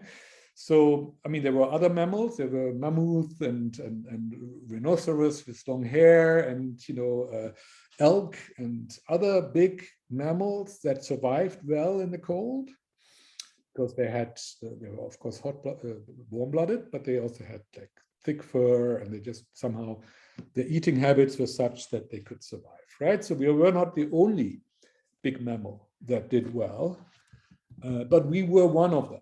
We were one of the big mammals that that did well. Oh yeah, I forgot to mention, OOA is out of Africa. Sorry. So about 130 years ago, Homo sapiens, not yet quite Cro-Magnon, but a precursor of Cro-Magnon, came out of Africa. The theory is that Homo sapiens first evolved in Africa, and then in one or possible two major migrations from Africa went into Asia, Europe, and then of course later, somewhat later, into the Americas, eventually, via Asia and via the land bridge. And that land bridge may have had to do with the ice sheets up there, right? So our colonization of the Americas, which happened maybe 40, 50,000 years ago. Also, if I remember correctly, it needed those ice shelves, perhaps, otherwise people couldn't have walked across. Okay? Yeah. So you can see here those hemisphere ice sheets, southern and northern, yeah? You can see that we are, in the last few million years, we are in a period of coolness and of big ice sheets. Yeah. So now we are here in the present. So, so if you look at this yellow line, that's really, you know, if you like, human, where we start having historical artifacts, not yet writing necessarily, but, you know, it's sort of building structures, tools, and so on, that are complex, where we can talk of civilization, if you like, right?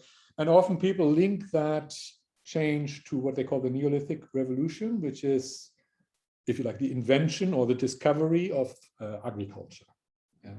The invention or discovery of agriculture allowed humans to multiply. Right? Up to that moment, about 12,000 years ago, humans everywhere where they were hunters and gatherers, and the hunting and gathering lifestyle is very extensive, meaning you need a lot of space to sustain a relatively small community, right? And it's a lifestyle that may not lend itself, therefore, very well to building towns or, you know, building stable communities that are in one place and remain in a place. I mean, a lot of these hunters and gatherers would have been nomadic, migrating around following their game that they were hunting, or following the seasons, right? So if they were, gathering certain types of herbs and berries and plants in the summer, they would move towards the warmer areas when it gets colder, so that they could continue gathering, right? And then when it gets warmer again, they would migrate again to where it's cooler, right? So they would follow game, they would follow seasons, they would be not really settled for very long, right? Typically, right? With the Neolithic Revolution, when you start having agriculture where you have to tend for your fields in a consistent way over many years to really make it productive, you have a tendency to stay put, right? And therefore, you start having more permanent housing, right? Monuments, temples, right?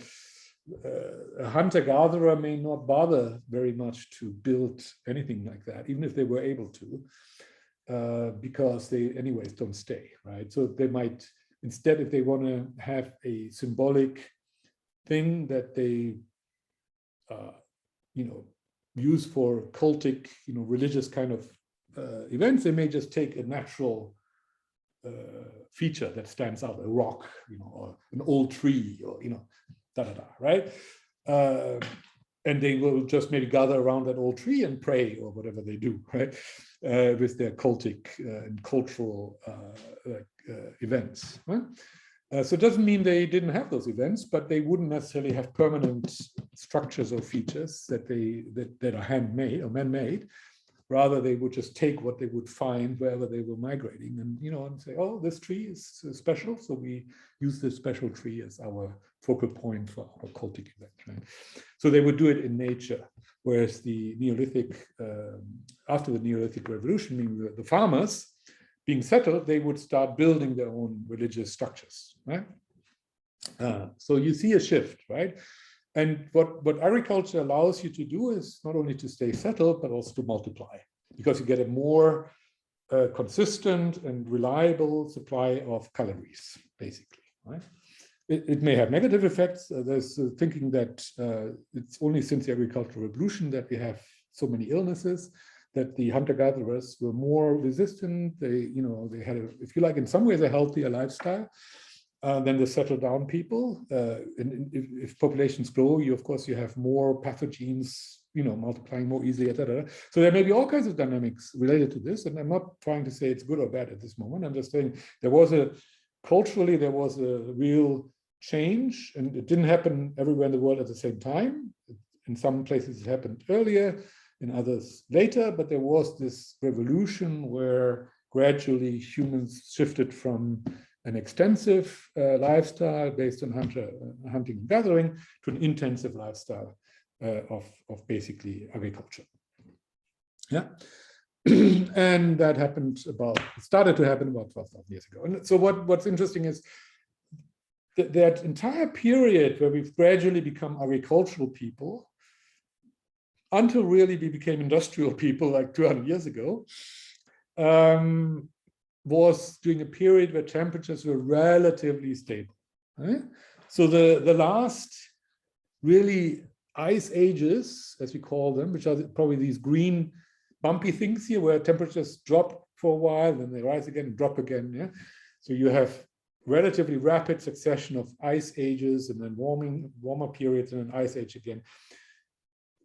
Man, Cro-Magnon, survived these temperature changes, but with a relatively extensive lifestyle of hunting and gathering in competition with some other mammals and some other animals, and in relatively small numbers. We will see the numbers, population numbers later, but population numbers were moderate, which of course also means that the survival of that species, Cro-Magnon, us, was precarious, right?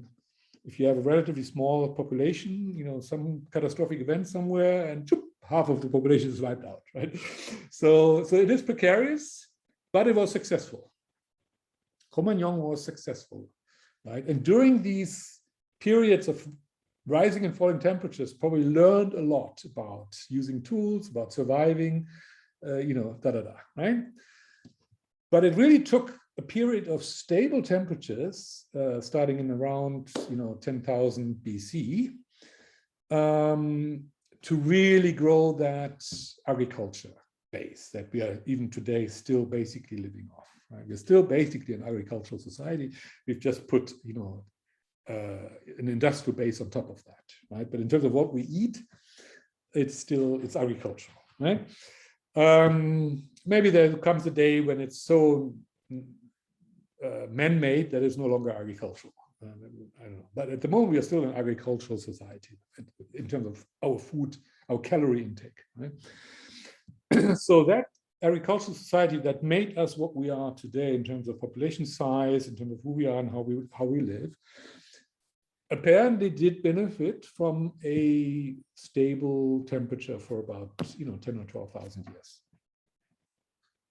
So that's interesting to know, right? So when people, I don't like people getting hysterical, but if people say, well, wait a minute, maybe there's a point here that stable temperatures suit us at a certain level, not too hot, not too cold, just right. Like, what's the name of the little girl? The Goldilocks, yeah, the little girl, right? The soup, not too hot, not too cold, just right. Right? Goldilocks temperature, right? You can see it just happens that over the last 12,000 years, the temperatures were pretty much very near the long-term average. So not too cold, not too hot, and fairly stable, right? And that may have contributed to our cultural development, right? At least that's an interesting point, right? So then we see now historical just means we have like real written records. So that's about 3,000 to 5,000 years. I guess, no, sorry, that's not what they mean. They mean post-industrial. They have pre-industrial before historical. That's weird. Normally it would be the other way. I mean, the historical period normally is defined as when we have written records that, then we start counting it as historical. And prior to that, where we have artifacts but no written records, we usually call prehistory. But they have a different nomenclature here. But it doesn't matter. By historical, they mean, I guess, so the 1950s. I think what they mean by historical is we have actual historical data about temperature. I think that's what they mean. Actual temperature records. I think that's what they mean by historical. Okay, so the historical period is where we actually have temperature records, empirical data.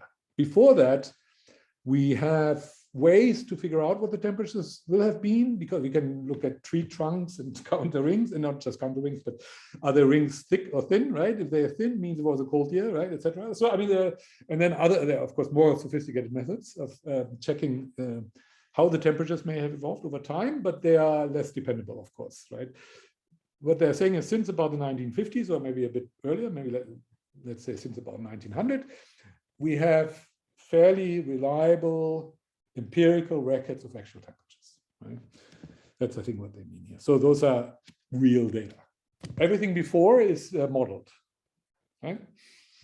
And the further back you go, of course, the iffier the model. Yeah. Still, the clever people doing these things, and I think we can use this data, right? But yeah, the last 100 years, let's say, we have historical data in terms of temperature records. And then I think here this was done in 2005, so that's why they have the point of 2005 as maybe they're present when they did this chart. And then they did a forecast, right? And what they're saying is by 2200, so from today it would be about 180 years out, we may have, and I take it that the red line is there maybe the midpoint, and that the blue lines below would be something where they say if there was no human warming, if let's say if we got rid of all CO2 that we're pumping into the atmosphere, then it would be the blue lines down there. It would be, the forecast would be remains similar, a bit warmer, but similar to what it is today. And the red areas, I presume, mean this is like worst case or bad case scenario. Bad case, again, you have to debate that, but where there's a lot of warming, right? So then, if you take the midpoint line and you look at 2200, you would see that we would get to about 7.5 Celsius above that average 0 line at which apparently humanity has been quite comfortable for the last 12,000 years. Yeah. And 7 degrees is a lot. If you go back to that early Eocene where we had that optimum, you know, it was maybe slightly more than that, but I mean, that gets into really quite warm territory. And what they show with the ice sheets is that by 2200, they're largely gone. Right? So one implication would be all that ice, or almost all of that ice, most of that ice would have melted, and then you can probably calculate how much the water level would have risen because of that, right? And that could be quite significant, right? So that's what the model does. Right? But it's interesting, I think, to note that it was relatively warm when when we split from animal kingdom. It was then cooling when Lucy came about in Africa, and it was cooling further when Homo sapiens, our close predecessor, looked pretty close to us, not exactly, but close to us, upright, walk, large brain volume, I said it before, came about. There was relative coolness, and there was also relative choppiness in the temperatures, ups and downs, some cool period, ice ages, and then warmer periods, and then ice ages again, right? And it is during that period that Homo sapiens started spreading, coming out of Africa, and eventually turning into modern man, Cro-Magnon, about 45,000 years ago, at a period when it was relatively cold. And apparently Cro-Magnon, as we are today, managed to do well and survive, but in relatively modest numbers during those cold periods, right? And when then the temperatures started to get warmer and warmer and get back to that long-term average of the 0 line here, that's when we started inventing or discovering agriculture. So the relative average temperatures and relatively stable temperatures. Yeah. So in the warm period, we first came about as a separate species, separate from all other animals. But it then took a long time, and it actually took cooling to get us to a place where we become similar to modern humans, Homo sapiens. It took then a period of choppiness and coldness for us to become modern humans and to do relatively well. I mean, as I said, some other animals, especially some other mammals, also did well during that period. We were not the only ones, but we were among a relatively select group of large mammals who did well in that choppiness and in that relatively cold period. So we are survivors when it comes to cold temperatures. Yeah? But we then benefited from a gradual warming, and only when the temperatures were back to relatively more warm, but average, not too warm, average, that we really became cultured. And it was maybe not just the temperature level that was relevant, but also then a relatively longer period of relatively stable temperatures. So absence of ice ages and those sort of ups and downs, right, which make agriculture difficult, right?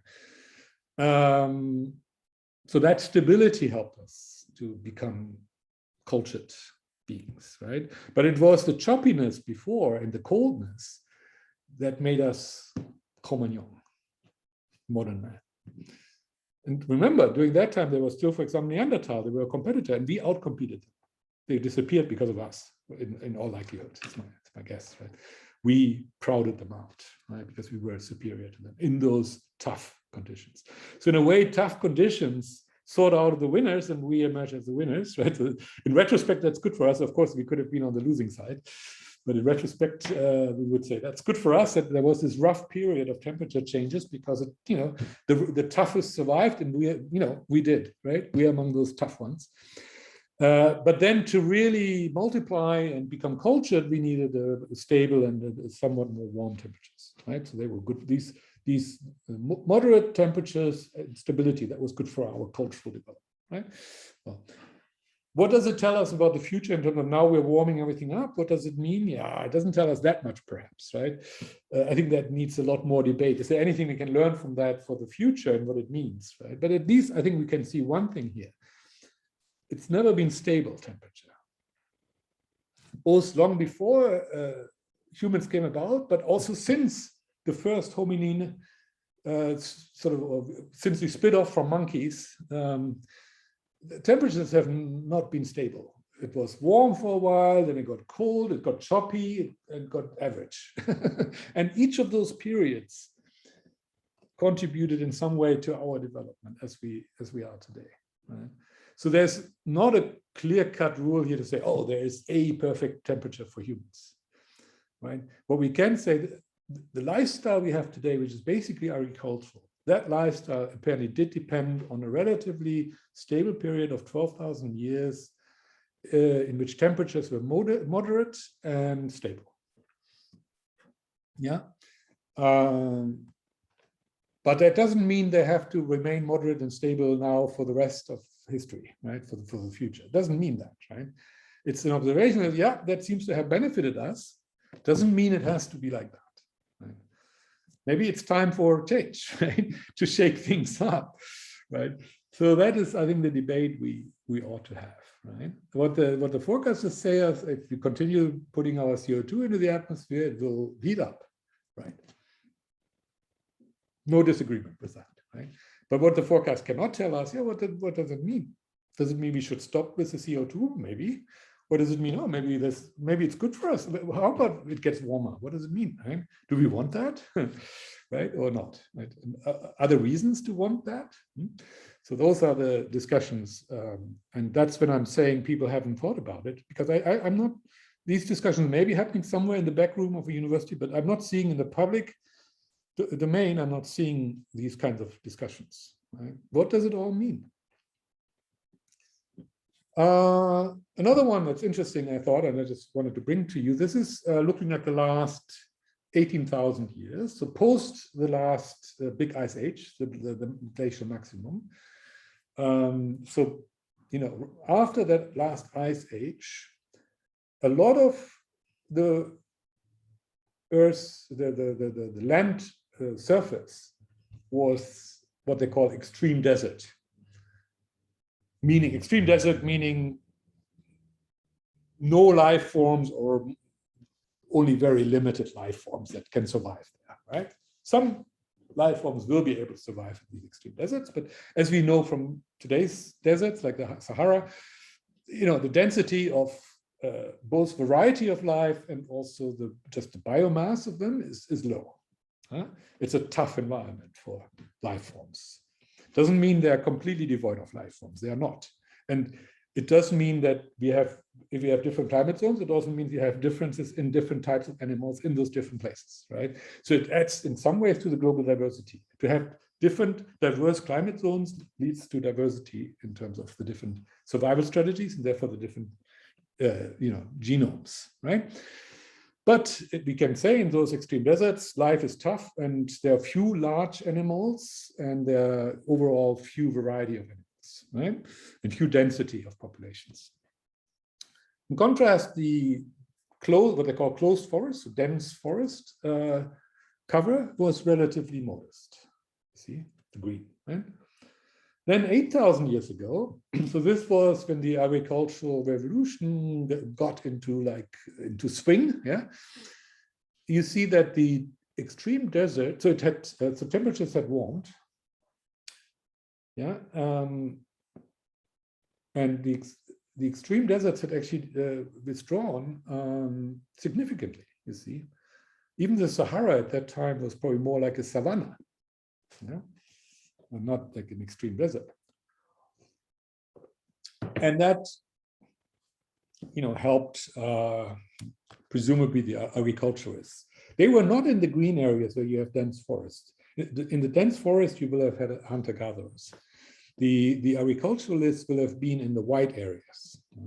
So the Mesopotamia, Egypt, the western part of India here. Yeah. Well, they were in China though. So maybe that my theory isn't 100% correct, but I don't know, well, 8,000 years ago, maybe they weren't in China yet. But you would expect them. I mean, we know the oldest towns we found are like in Eastern Turkey, right? So if you look, it's right in the middle of the white. So this white area, which was neither extreme desert nor was it dense forest, was open plain savanna. That's probably where you have grass, right? I mean, a lot of the food we eat is grass-based, right? Wheat, rice, those are all the varieties of grass, right? That was the first major source of protein, calories for agriculturalists, in addition to, of course, in addition, they would have hunting, or they would have primitive forms of, cattle breeding, etc. So they weren't just relying on this agricultural grass, right? But the grass that's the main agricultural product that really drove the agricultural revolution, I think. And, you would imagine that grass that grows in those wide areas, right? Savanna type areas. Tundra, maybe, tundra is too cold. So savanna is probably the right name, right? And of course, you would need rivers, etc., right? So not everywhere equally, but where you have rivers, where you have water, and a combination of savanna and some water supply, you can start having agriculture, right? Yeah. So since then, desert has significantly increased, right? Interestingly, right? So we have the warming since the last ice age. First, it leads to less desert, and then at some point leads to more desert. So you can see that temperature alone doesn't explain the surface cover, right? There's something about humidity and how it interacts with temperature, etc. Right? So today, of course, if we didn't have our agriculture and our industry, it would look like this, right? Now, of course, it doesn't look like this because in Europe and big chunks of North America, for example, and also China, much of this forest cover is gone, right? Because us humans have removed it, right? If we weren't there, and if we were hunters and gatherers, this is how it would look today, based on today's temperature and climate kind of pattern. But because we've taken away a lot of that forest cover in many places, right? And replaced it with our agriculture and our industrial infrastructure and roads and all that stuff, right?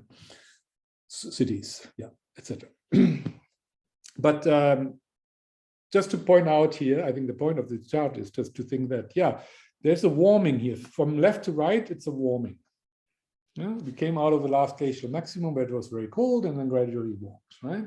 We had a long period here in the middle where it was relatively stable. Now it's warming a bit, right?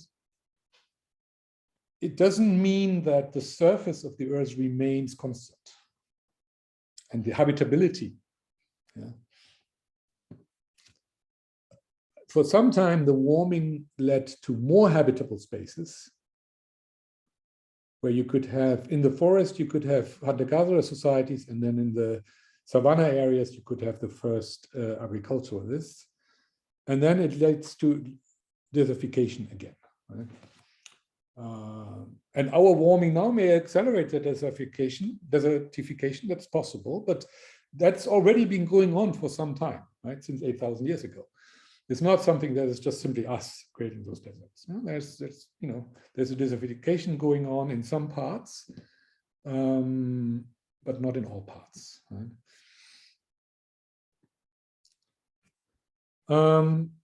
Just to look at recent proxies, so they look at recent temperatures. So what we have really measured in the last 100 years is maybe just something like between 0.5 and 1 degree difference already. So it's already measurable, yeah. But if you look at the Mesolithic revolution, so the post last ice age, when it really significant warming took place, where I said that encouraged the agriculturalists and that encouraged our today's culture. There was a really significant temperature rise precipitating that. Right? I'm just saying that to say, not that we can learn necessarily anything from it because today's situation is different, but just to say a significant and fast rise in temperature is not necessarily bad for us. At that time, it was apparently, in terms of human population, if that's your measure, it was good for us. Yeah, but it was followed by a period of stability where we could then settle and have a stable agriculture, right? But this warming here probably or may have precipitated our agricultural evolution and therefore our culture as we have it today. Before that, we were hunter-gatherers, and there were very few of us. Again, that's all it says. But temperature rise has happened in the not so distant future. In our, we don't have historical records in terms of writing or so, but we have artifacts from those periods. We know quite a lot about human life in those periods. We have the first cities emerging around that time, right? Well, not call them cities, but towns like in Eastern Turkey. Those first towns that have been found there, they're from about that period, or right at the end of that warming period. So this warming here encouraged people settling down and starting agriculture. Right? But what they then needed was a relatively stable period to really roll that out. One more thing before I end this part. It's this I didn't know, I didn't realize, but it's very interesting. As recently as in the 1970s, there was a global cooling conjecture based on real data taken, comparison in data between the 10 years running up to 75 compared to the 10 years running up to 1946, last century. There were more areas in the world that had a cooling than a warming. So, I mean, it's good to remember that the climate constantly changes, right? So when people talk about climate change, there's never been a period on this planet, at least not in the last, 4 billion years, where the climate didn't change, okay? And even just within, a few decades, the climate changes, yeah? In some region, and now this is not climate, this is just temperature, but, again, temperature is, is closely linked to other elements in climate. So what they found is there were more regions of the world that had cooled than regions in a period, over 30 years or so, than regions that had warmed. And so there were, and here's records. In the 1950s, all the way through to even into the 1990s, this is, I was like a young man then, right? There were more cold records being broken around the world than warm records. I mean, right now, everybody's talking about every year, warm records. Yeah, that's true, right? Here, recently, we've had a lot of warm records. It's true. But only 30 years before that, we had a lot of cold, or 40 years before that, we had a lot of cold records. Again, I'm just saying that to put things a little bit into perspective. Don't get overheated about this heating. Until the mid-60s, there were as many peer-reviewed papers on global cooling as there were on global warming. And then it came a point in the late 60s when people started realizing, that was here, when the first warm peaks came about, people started realizing, maybe we have a warming problem and not a cooling problem, right? And someone then probably figured out, because it may have to do with the CO2 we put into the atmosphere, and we have been doing that since the Industrial Revolution, so it's accumulating, right?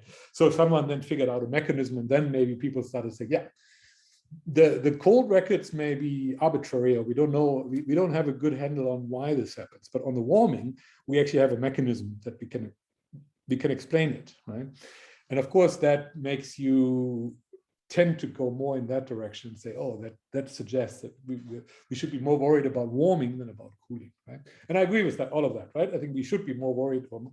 Again, the word worry is not a word I would use, but we should think about the warming much more than the cooling, because at this moment, there's clearly more warming than cooling going on.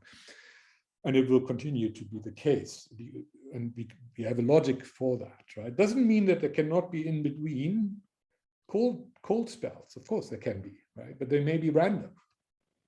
So there's not too much we can do about them, or should try to do about them. But there's a warming that is a trend, and therefore we should think about it. Yes, I'm totally in favor of us thinking about it, thinking.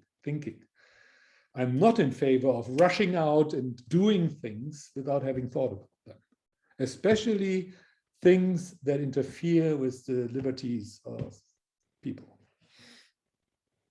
And a lot of these climate change dramatists out there, the one thing they're, just like the COVID dramatists, the one thing they're not apparently having on their mind is that we are actually human beings and we have certain rights and we have certain ways of living and certain choices that we want to make, and those are individual choices. Right? The problem with these trends is always that then some people think they have to impose their worldview and their ideology and their beliefs and their way of thinking about it onto everybody else. That is the danger.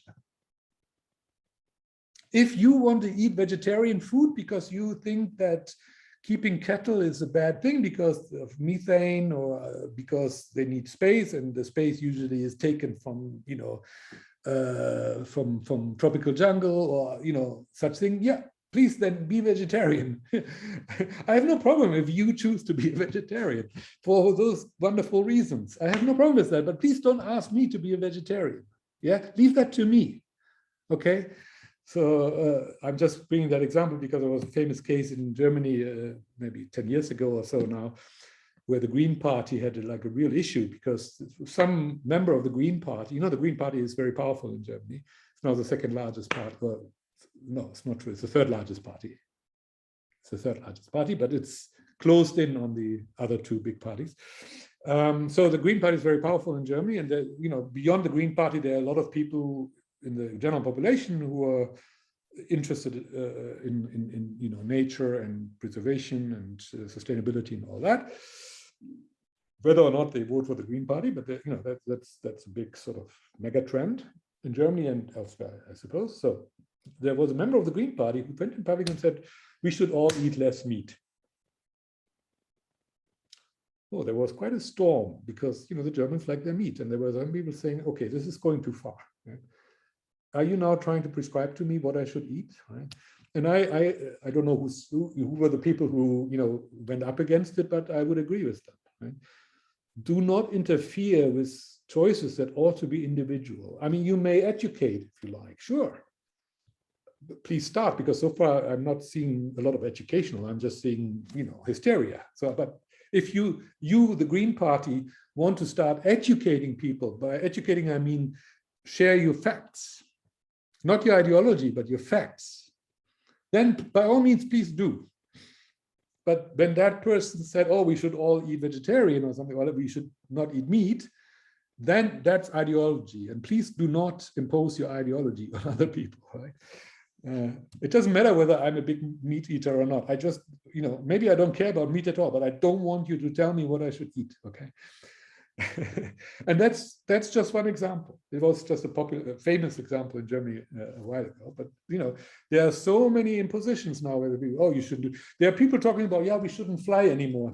Yeah, please leave that to me whether I want to fly. Right? Yeah, I'm an adult. I can make that choice myself, and I do understand that there is global warming going on. Yes, I probably understand already more than most people about it now that I've thought about it a little bit. Right? So what we don't need is people imposing their ideology on other people and their opinions and their beliefs, yeah, their religion, yeah. We don't need that. We need an open debate, a public debate about what's going on, what does it mean, you know, how do we think about it? I'm all in favor of that debate. Right? But right now it's not a debate. Right now it's just hysteria. Every day on TV, now they're in Rome or somewhere, you know, in Italy, then tomorrow they're in Glasgow, I think, and the meeting, and blah, blah, blah, blah, as Greta Thunberg quite rightly said. Yeah, you know, blah, blah, blah, right?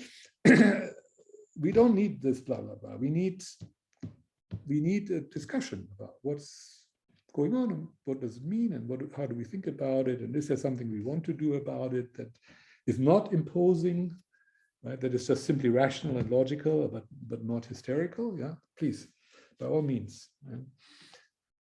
Okay. Summary: several extinction events. You know,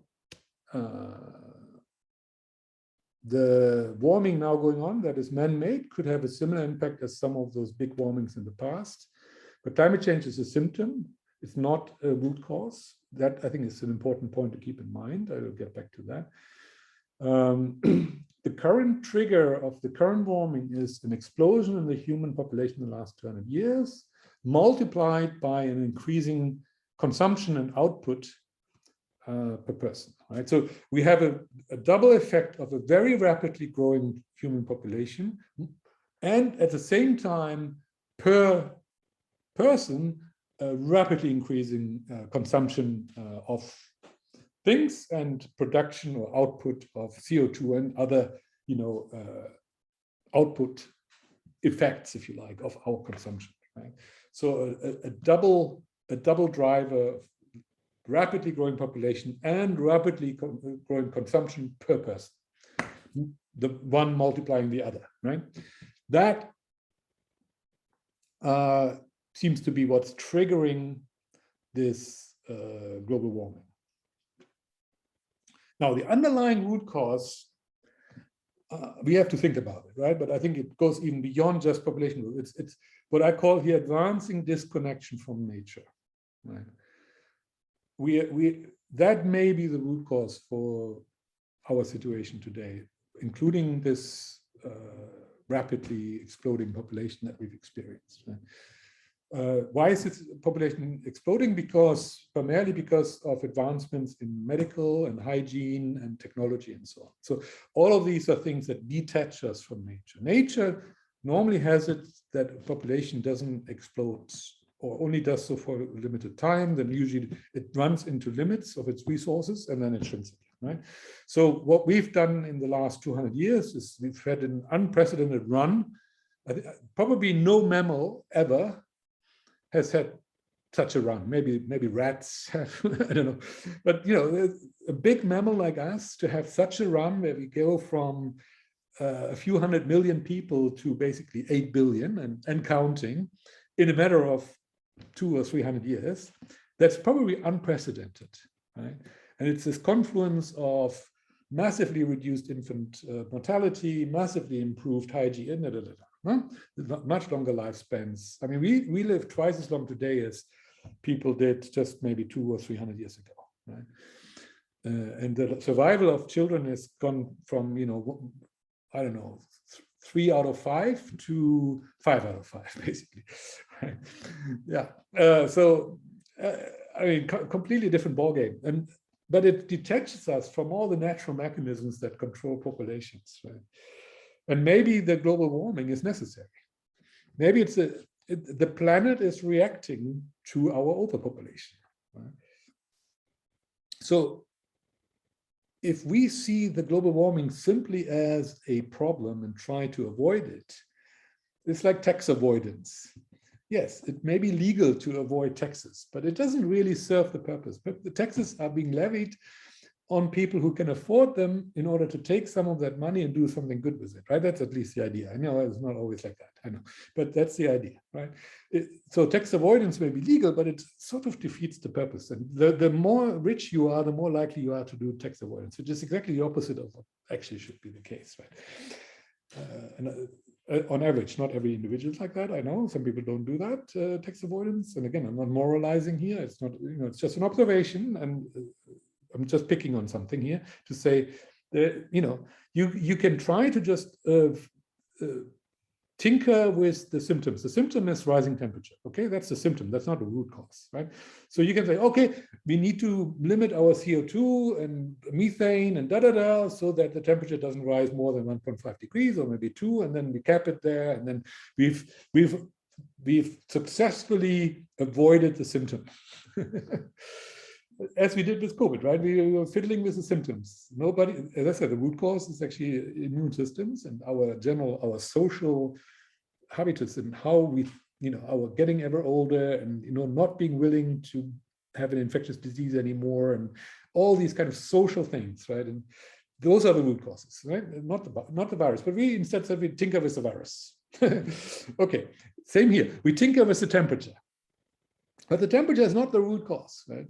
So the root cause, we need to define it even. I haven't defined it here. I'm just saying there is something about us being increasingly disconnected from nature. And I think there is a debate here. Do we really want that? What does it mean? Is it good or bad for us? And do we want that? Right? That this increasing disconnection from nature. And maybe maybe the warming temperature is just a symptom of what we're doing, of the underlying drivers. And we need to talk about the underlying drivers and not just about the symptoms. That's the point, right? And that's not happening. The public debate is driven by hysteria, and anthropocentric and conservative, and it's not an intelligent debate. Yeah, that's my summary for now. Let's move on. I take a lot of time, but let's do it anyway. So here's our population chart. Since Cro-Magnon, almost 50,000 years ago, Cro-Magnon appeared. For a long time into the Mesolithic, meaning the Middle Stone Age, so Mesolithic. Think about Stonehenge. Maybe no, Stonehenge is I think a Neolithic. It's not quite so old, but Stone Age men, mature Stone Age men, knows fire, knows some tools, lives in caves or simple huts, pre-agricultural. And then at some point in the middle of the Mesolithic, it becomes agricultural, right? With the Neolithic.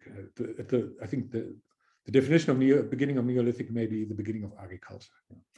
So the populations, when you check it up, I mean, people don't know exactly, but for a long time, there were only a few 10,000 and maybe a few 100,000 of Homo sapiens on the entire planet for a long time. Because, as I said earlier, this extensive hunter-gatherer lifestyle suggests you can't have too many. It's the same if you look at other hunters, such as predator mammals, big cats, for example, or wolves or so. Their populations never are too big, right? In a big area, like in all of Russia, there may be a few 10,000 wolves, maybe. I don't know, I haven't counted, but you get the point, right?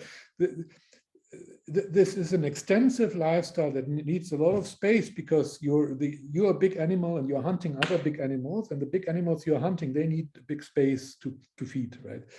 So there may be some concentrations in like very rich areas in the African savanna where you can have hundreds of thousands of antelopes in a single herd, yeah. Or the buffaloes in North America until we almost extinguished them. There were hundreds of thousands of them. And, so you can have relatively high concentrations of large mammals if the conditions are just right. But it is relatively, rare. It's Goldilocks, right? So humans, they spread out across many parts of the world, eventually even into the Americas, over the land bridge, But all these humans taken together were maybe just a few 100,000, right? And then slowly that number increases, and eventually, by the time we got into agriculture, there may have been maybe 3 million of us. Yeah, and then agriculture started to grow that, right? So by the time the pyramids were built and Stonehenge here, we were maybe already 10 or 15 million people, right?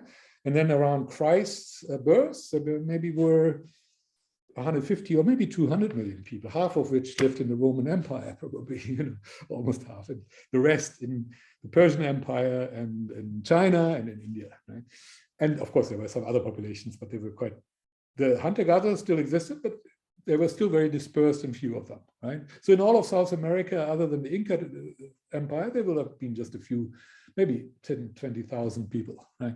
In the Inca Empire, they had agriculture, they started to have a more higher population, right? So did the Mesoamerican empires, or the Indians in the southern states of today's United States, like the Navajo and who had permanent structures and agricultural societies where they had higher density of population. Right? So you did have pockets of density of population around the world, but around the birth of Christ, maybe only 200,000 people, 200 million people. Right? And then throughout the antiquity and then the so-called Middle Ages, as we call it in Europe, right? And the population gradually increases. You had crises. You had like the Black Death, which reduced population again. You had major wars like the 30 Years' War in the 17th century, which killed quite a lot of people in Central Europe, etc. So you have had a bit of that, but it gradually increases, right? And such that by the time of the the Renaissance, so 15th century into the 16th century, and then, you know, the beginning of what we consider modernity, you know, we had maybe 300 million people. So it hadn't grown very much since Christ's birth. It had grown gradually. And even in the age of Goethe, which is, let's say, around the year 1800, the number was still, I think, below a billion, although they had started to rise, right? And then the industrialization kicked in. I mean, it kicked in first in England, maybe in the late 18th century already, and then it came to Europe and the rest of the world, and, you know, and it was really in the 19th century, so towards the end of the age of Goethe, when he was an old man, population really started to rise significantly. Right? As I said earlier, city maps all of a sudden really started changing, expanding. Right? And throughout the 19th century, and then of course, especially in the 20th century, when this industrialization reached all of the world, you have this huge exponential rise. It is useful to keep this kind of population curve in mind. Now, what I'm overlaying here is temperature, very roughly, hand-drawn temperature. So we talked about earlier how there was like a cold period, and the maximum glacial maximum was around -22 or so, I think, you know, in this sort of Paleolithic, right? So that was in recent history, during, let's say, Cro-Magnon time, our time. This was the coldest, right? And then it started, we had that significant rise in temperature that we talked about, and you got that warming. And that's when you then got into the period where agriculture started to take hold, right? And then you had a nice long stretch until into the Middle Ages of relatively stable, moderate temperatures around the world. You had then some kind of cooling for a little while in the to the Renaissance, and after there were some, they could even talk of mini ice ages. There were some really cold winters. They did have an impact on the population. They held the population back a little bit, but they also spurred innovation. So that's a very interesting dynamic, right? Temperature change can spur innovation, and it will, right? Even though the rise in temperature that we're seeing now, it is already spurring innovation, right? Inevitably, when your context changes, humans tend to innovate, right? If only in response, but yeah. And then, of course, now we have, in the very last 100 years or so, we have that warming coming up, right? So you don't see a very strong correlation between temperature and population, right? We survived through the cold period. We then started to prosper during the warm period, but it took quite a long time for the population really to take off, even though we had started to invent agriculture, right? But the agriculture was the basis for then the population starting to really become more robust, from, you know, hundreds of thousands into a few millions, and then into a few tens of millions, right? So that is, you know, gradual but important rise in populations. And, you know, by the time of Christ, you had several pockets in China and India, in the Middle East, in Europe, of really quite significant population starting to amass, right? And then, you know, population did remain relatively stable, gradually increasing until really the industrial age. And then it is really the industrial age that kicks that population explosion that we are experiencing right now. Right? Pre-industrial, even though agriculture helped the population and made it, you know, more robust, it was gradual. Okay, now I'm overlaying a red curve.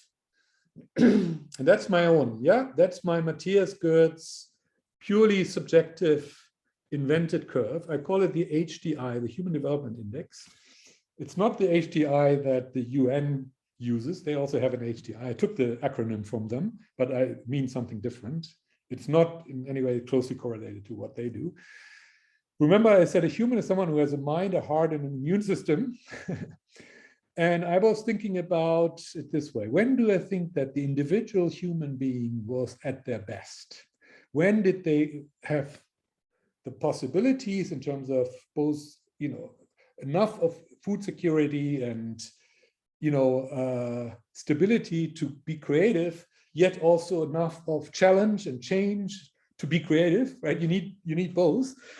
And you need something to lean on. Yeah, when you innovate, you always stand on the shoulders of other giants. You never start with like zero, right? You need something to stand on, but you also need space to create something new, right? You need to be an individual. You may need a somewhat stable society, so it cannot be completely destabilized to really have a high human development index, but it cannot be too settled either, in my view, right? So I was thinking about what were those periods in our history where we have some evidence, some artifacts or some writing that seem to have been particularly productive, where individuals were, at their best and produced outstanding kind of things.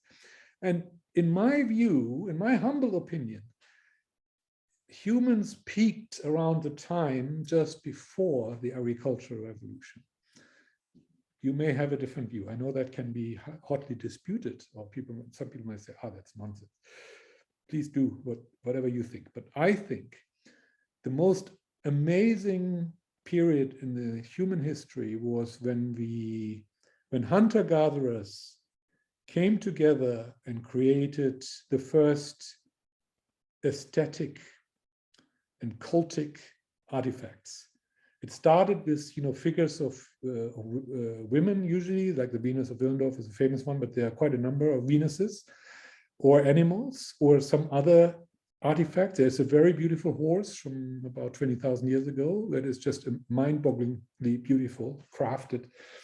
I mean, it could be like modern art, and people would say that it's the most beautiful piece of modern art, actually. It's done 20,000 years ago. So the first, these artifacts was apparently some humans had enough latitude, enough time and leisure, and yet also enough to eat, so that they didn't have to constantly worry about that, to sit down and create something that was purely artful and artistic and aesthetic.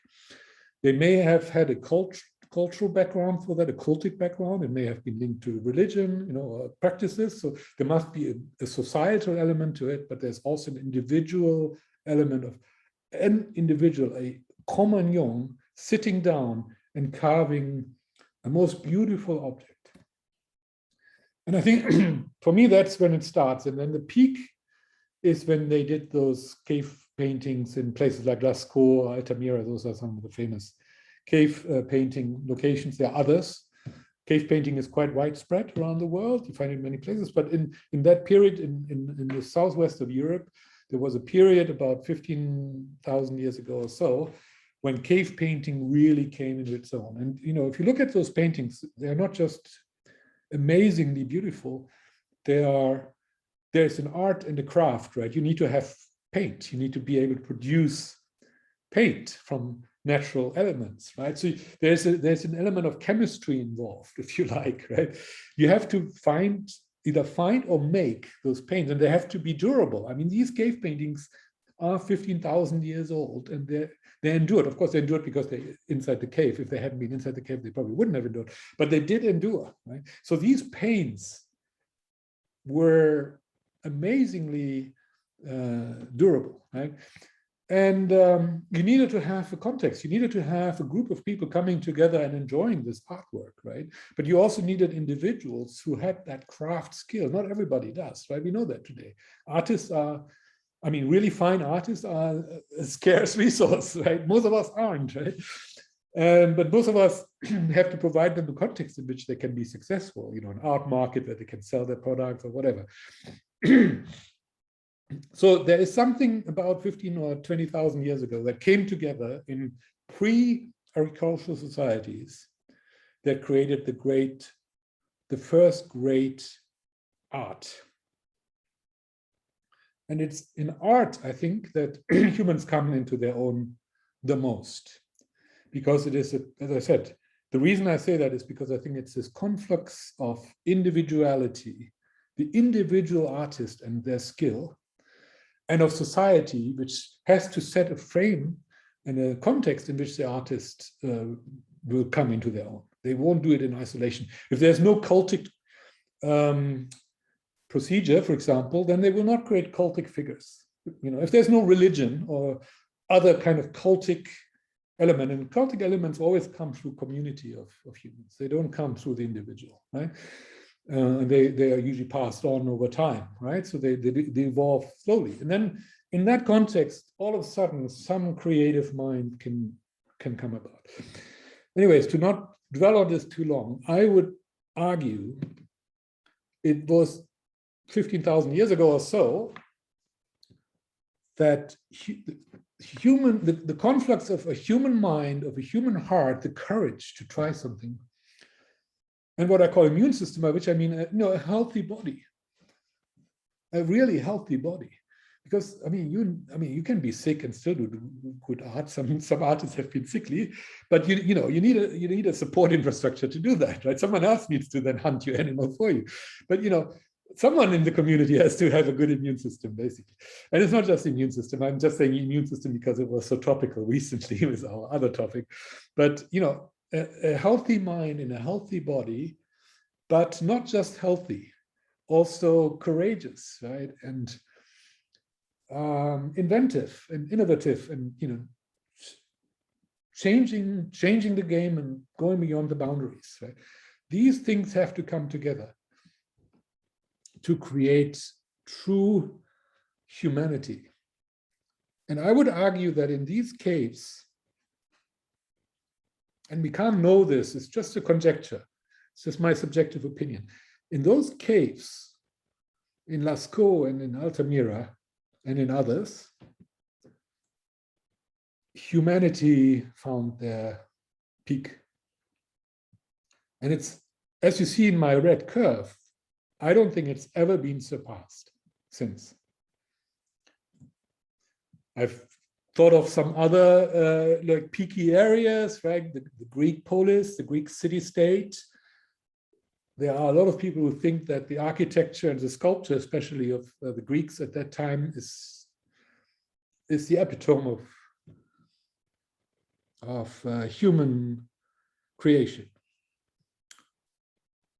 And I don't really want to disagree with that because it is outstanding. But it is in a context that is already somewhat too socialized, too settled. There's already that element of the individual ability of that individual to really matter that is already starting to be diluted because populations are already starting to grow too much. I mean, my argument here is that it is in relatively small groups and in small populations, the small population density, that the human being is at their most human. It's hunting and gathering and not agriculture, in other words, that I think is most human. Agriculture allows us to have a far more population, for sure. And the bigger population allows us to have cities and big temples and pyramids and all the rest, for sure. And, written language and storytelling, and, not that those people there didn't have storytelling, they clearly had storytelling, right? But it was much more in the moment, it was much more spontaneous, it was much more dependent on individuals. If one of them died, maybe that artwork would never have been produced. If one family died, maybe a language died with them because in their little family, they spoke their own language, their own dialect. Right? Every single human mattered in those olden days. Today, arguably, a single individual matters not at all. I'm sorry to say that. I know religion says, no, everybody matters, or our ideology today, every individual matters, but there are 8 billion of us. And the individual doesn't matter at all. And that's why we have these policies that we have during COVID, for example, because the individual does not matter, right? The people 15,000 years ago would never, ever have thought of any of such policies. Restrict the individual from even stepping out of their door. Because the individual had to go out of the door every day to hunt their animal. They had a life. Yeah. Today, we don't, right? So, so all these achievements, I would say in the Middle Ages, there were some amazing things. The Middle Ages have a bad reputation, and I'm talking about Europe here. I know this is Eurocentric because I happen to be European. Of course, if you were Chinese or Indian, you might have a slightly different graphic here. I understand that. So in a European point of view, there's these Middle Ages, they have a bad reputation, but actually I think that's very undeserved because there was a lot of individualistic. That's what I'm coming from, right? The individualistic and the individual achievement. There were a lot of people in the Middle Ages who were individuals. Yeah. And again, in the Renaissance, and maybe again, I call it the age of Goethe, just because I'm working on that right now. And in Germany, that's a known concept, right? It's a time span of about 50 years, if you like, from about 1770 to 1830. Or maybe 1820, because the last few years Goethe was maybe not as productive anymore. But there's an age of Goethe where a lot of things happened culturally in Germany, and so I'm using that term. But this is a period just before the Industrial Revolution really hits. You might say, yeah, but didn't the Industrial Revolution create an enormous amount of new things? I mean, the laptop materials that you're working on, etc., the clothes you're wearing, and your glasses and all that. Yeah, I know. But it's all mass. The individual, there are fewer among the 8 billion people, there are fewer and fewer and fewer individuals.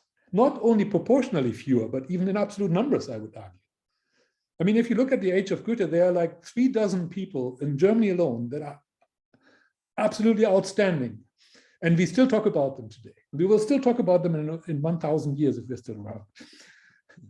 There are arguably in the entire world today, not 30 people like that. Like those 30 people that I'm talking about when that I have in mind. Philosophers, poets, artists. Yeah, there's even a Napoleon among them. Yeah, if you want to throw in some politicians, there's even a Napoleon among them. That's because the age of Goethe overlaps with the age of Napoleon, right? This is just an example where occasionally there can be some really tremendous individuals. And it's happening fewer, and there are fewer and fewer of them. And when I extrapolate back, that leads me to saying when we had those caves, when we had those Venuses and those other figures and those artifacts that those people created, the proportion of individuals must have been very high indeed. Even though the overall population was much, much, much smaller than today. But every single one of these people mattered. Now, can we go back in time and become like that again? No, I don't think so. And I'm not suggesting that, but I'm suggesting to have a perspective here. When people think that, oh, we need to keep everything the way it is today, they seem to have a concept in mind, as I said at the very beginning, that this is the best of all possible worlds. It is by no means the best of all possible worlds, if you ask me. It's actually, what you see here, what I did in the last 2 years, in my view, humanity has now a lower development index than when Cro-Magnon first emerged 45,000 years ago. We've never been so low. That's my opinion. Most people, you wonder why they're even alive. What's the point? Right? What's the point? And I say that with animals it's slightly different, right? They are alive because they have to survive. I mean, wild animals, right? But with humans now, we have a situation where most people can go through their entire life without ever having to either work for it or fight for it. They just go through life, 80 years over, okay, done. And they don't create anything. They don't create anything of significance in their life. So then you ask, well, what for? Is it just as a genetic pool? Well, yeah, but we need a genetic pool, yes, and it's good to have a bit more genetic pool than those people did, in this precarious time 15,000 years ago, when the genetic pool of humans was very, very limited. So yes, we do need a genetic pool, but do we need 8 billion of us to have a genetic pool that is diverse and robust? No, no. So by overlaying so the temperature curve doesn't necessarily tell us that much, although I would argue that what it does tell me is that the warming that happened after the last glacial maximum really triggered humans to come into their own. I mean, during the really cold period, they were head down and just surviving. They were just struggling to survive. It made them stronger. It was Nietzsche, right? What doesn't kill you makes you stronger. It did. It made us strong, right? But it had to have that warming, that relative comfort, where you have more abundance of wildlife, where therefore more game, more food, more calories, more diversity also of your food, right? Which was needed to bring humans into their own, right? So we do, I think, depend on temperature a lot, right? We can survive the cold, but we strive and we succeed and we come fully into our own when it's relatively warmer. Not super warm, not too warm. Maybe the global warming that's now going on, it will get too warm. That's possible. I'm not denying that, right? Just saying, let's think about that. But a warming is a period in which we can come into our own, right? Because things become relatively easier and give us that leisure, right? Now, you may say, yeah, but today, Matthias, you just said the opposite. We are all at leisure and we are not producing anything. That's right. So maybe today, this warming is not going to do us any good. Yeah, it's possible. Maybe we need a cooling. I think the point here is, we do relate to temperature, but it's not a clear one-to-one. You cannot easily say, oh, warming is good or bad, or cooling is good or bad, right? Change matters because it forces us to react to it, right? So in some ways that can be a good thing, right? So the temperature rise forces us perhaps to think about it and maybe do something about it, right? And it may drive innovation and so on, right? It may also just make us even more blunt, right? If we are already at that level, and it may just make us even more comfortable and less interesting as human beings and less individual, right? It may do that, yeah. I think what stands out on this chart is not the red curve, and which is purely my little thingy. And if you ask, well, Matthias, how did you figure this out? Isn't this purely random? And I said, no. I thought about which period in human, assuming I'm a human, not an animal also, but a human, right? Or some other superhero, that's human, like Cro-Magnon, yeah, just like this. In which period of human history would I like to live? If I had a time machine and I could travel back, let's say not into the future, but if I could travel back, where would I travel? My number one location where I would want to live is 15,000 years ago or 17,000 years ago with those cavemen. My number two destination would be the Greek polis of the 5th and 4th century BC. My number three would be somewhere in the Middle Ages. And my number four, the Renaissance, and my number five, maybe the age of Goethe. That's how I figured this out. When would I most desire to live? If I could choose when I want to be born, I would want to be born a caveman. But not just any caveman. Not a caveman that was just barely surviving during the last ice age, the last glacial maximum. No. I would want to be one of those people in Lascaux or in Altamira or similar locations where some people come together, they have a period of stability, they have relative abundance of food. It's not easy to hunt an animal, but you have abundance of food, and you get into that mode where your brain starts expanding and you're looking up to the stars, and you, for the first time, maybe you recognize that there are stars, right? And that there's other worlds, maybe, right? And you recognize that there's such a thing as beauty, yeah? And maybe philosophy, like art, begins in this type of period, right? Where you have enough of a community and a stability, and yet the individual really matters. And what someone says is profound, and it's it's heard. That to me is the period I would choose. If I could have a time machine, that's where I would go. Yeah, that's how I drew this curve. So that's something that's very subjective and individual, and everybody can draw their own curve. But once more, do not assume that what we are doing right now and the situation we are in right now with 8 billion people on this planet, with lots of different life forms on the brink of extinction because of us, that is the ideal time to be. Just because it's comfortable to have a laptop and electric light and so on. Yeah, it is comfortable, I'm sure. But think about it. This is not necessarily the best of all possible worlds. And to some degree, not entirely, but to some degree, we can shape our future. But in order to shape our future, we have to have a view as to what future do we want. Of course, we will not all agree, I know. But we have to have the space for individuals to say, my future is like this. My ideal future, I can't migrate back, unfortunately, but I can only look forward and say, what is the future I would like to live in?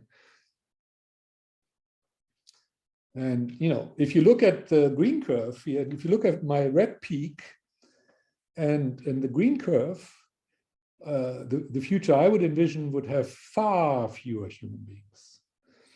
And then you might say, isn't that selfish and unfair? I mean, what are you saying, Matthias? You need to get rid of most people so that you can have a good life. And in a way, yeah, that's what I'm saying.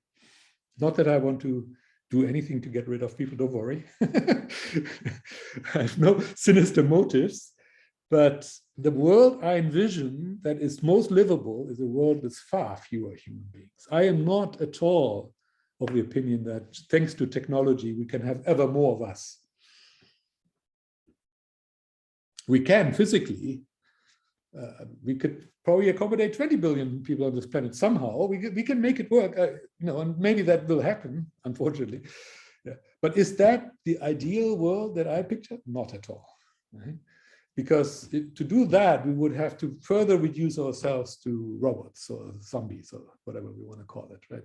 We would have to take more and more of our individuality and our humanity away to have 20 billion of us or 50 billion of us. I'm not saying it couldn't be done because technology may allow to do that. I mean, we could all eat, I don't know, pure protein that we somehow artificially grow out of sand, right? I make this up, but yeah, maybe that's possible. We could feed maybe 20 billion people on this planet, yeah.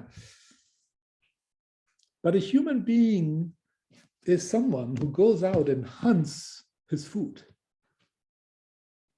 That's a human being. And maybe supplements what he's hunted with something that has been gathered or even something that has been grown in their backyard. Yeah? Of course, agriculture is a great innovation. Of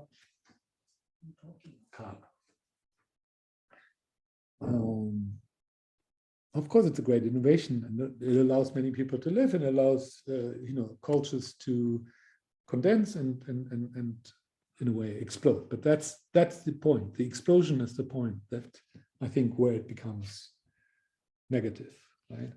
If something allows us to explode, right? Explode into something that lacks quality. That's what agriculture in a way did. Yeah. And now it's technology, it's digitization, it's our unlimited access to energy, right? And yes, we will replace carbon-based energy forms with what we call sustainable energy forms, but it will just mean energy will be unlimited. And a lot of people would say, oh, that's such a good thing. For the first time in our history, unlimited possibilities. Yeah, but without limits, we produce nothing. That's the point. These people in Lascaux and in Altamira, they overcame the most amazing limits. That's what makes it so amazing. Unlimited is not necessarily a good thing. Right? we need to really find it a little bit difficult to achieve something so as to appreciate what we achieved. If it's too easy, it's meaningless. And I know Karl Marx already said, oh, if you can just have, sort of a post-capitalist system where the machines do all the work, so then all the humans can just enjoy their leisure and, write poetry and do art and, bring the best of men, out of them. Unfortunately, he was wrong in that respect. I'm a great admirer of Karl Marx, but I think he got it wrong. You cannot detach humans from, hunting their own food. The most natural, the most physical activities, right? If you do what Karl Marx was hoping for, which create a post-capitalist world, he called communism, didn't specify exactly what he meant, but it was a world that could only come after capitalism. Capitalism was necessary for him, remember? Why? Because capitalism creates the machines and the unlimited pool of energy, basically, that allows humans to produce everything they need to cover their basic needs. Remember the pyramid, what's his name? Maslow, yeah, Abraham Maslow pyramid, right? So Marx would basically say, we need to cover all the basics, right? And we do that with machines and with capital, right? So that's where capitalism is required, to build those basics. But then we move above those basics and do the top of the pyramid. And that's where the human really comes into their own, right? That is, in a nutshell, what Karl Marx said. What I'm saying is you cannot detach the tip of the pyramid from the bottom. Right? These people in the caves, they were fully human. They had to do everything. They had to find their food. They had to kill the animal. They had to slaughter the animal. They had to, take apart the animal. They had to cook the animal. They had to, do all of these things. And at the same time, based on that profound experience of being a human being who has to hunt their food every day, they were able to build on that to create art. I don't think that you can take that lower part of the Maslow pyramid away, leave it to the machines, and then you will have freed up the top and you will be, all of us will be great artists. I think if you take the bottom away from us, there will be no artists at all. In fact, there will be no humanity. So this technologization and this robotization and this automation and digitization, all of this goes in the direction that actually Marx anticipated, right? Which is that bottom part is handed over to the machines, and he thought it will free up humans. I'm saying no, it will not free us up. It will disconnect us entirely from our nature. It will make us completely unnatural. And we will no longer be humans. We will be something else. Now, maybe that something else is not worse. Maybe it's better. Who am I?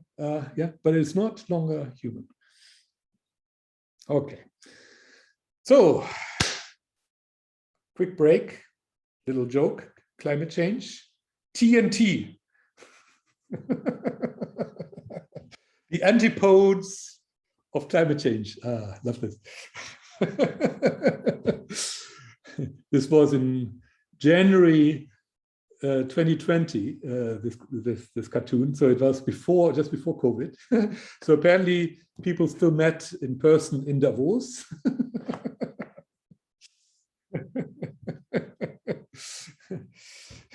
Greta Thunberg is there schlepping herself up the mountain, no lift, please, because lifts use energy. Remember, and energy turns out CO2. So Greta Thunberg in, frog leg position or whatever you call that. I don't know in English how you call that. Up the mountain with her skis, right?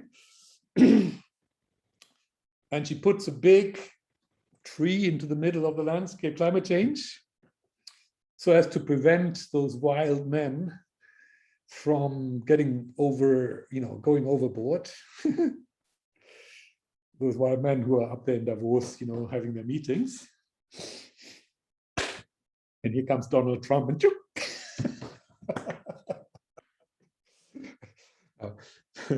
now, when you want to have real fun, you can think about what happens to the men's, private parts if you do this. But I don't know what this person Bob or this person Charles Adams, who came up with this idea, what exactly they had in mind, right? But I think this is just so brilliant. So the T and the T of climate change, right? So the antipodes, right? So you have those people like Greta. Now I'll come back to her later. Who is a fantasist and a hypocrite and a hysterical person, who has apparently dedicated her whole life to being hysterical. And then you have the Trump person who has sort of dedicated his whole life to ignorance. The hysteric and the ignorance. It does make me think, is there anything in between those two?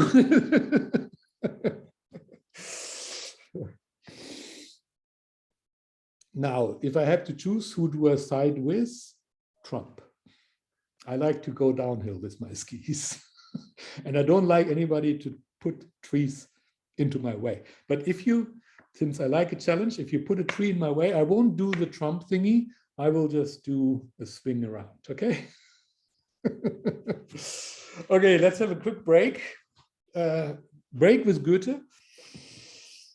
Let's have a few deep breaths and don't close your eyes. Instead, I invite you, if you want, to read a little bit of Goethe. This is my translation, so forgive the poor translation as always. I cannot mimic Goethe's style. It's not possible for me. I couldn't even do it in German, and let alone in English. So it's my translation.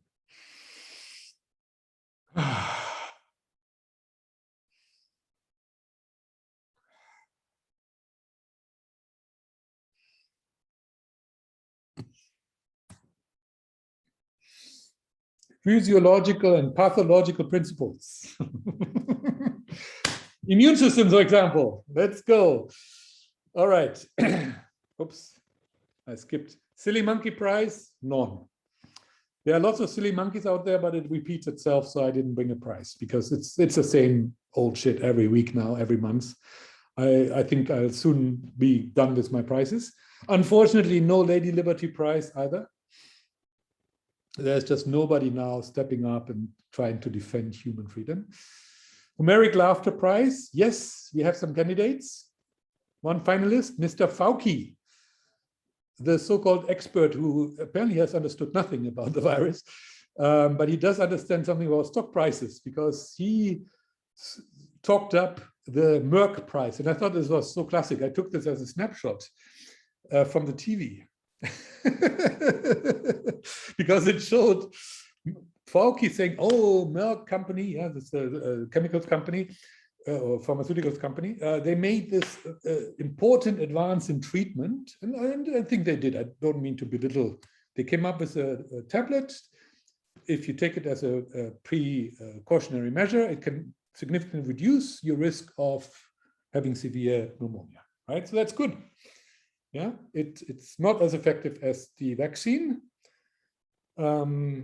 So it's a bit questionable whether people will use it a lot. But I mean, in a situation where someone is not vaccinated and they have symptoms and they are maybe in a risk group and there's a certain risk that that person could develop for pneumonia, you give the pill and it may prevent it. So that's a good thing to have, no doubt. Right?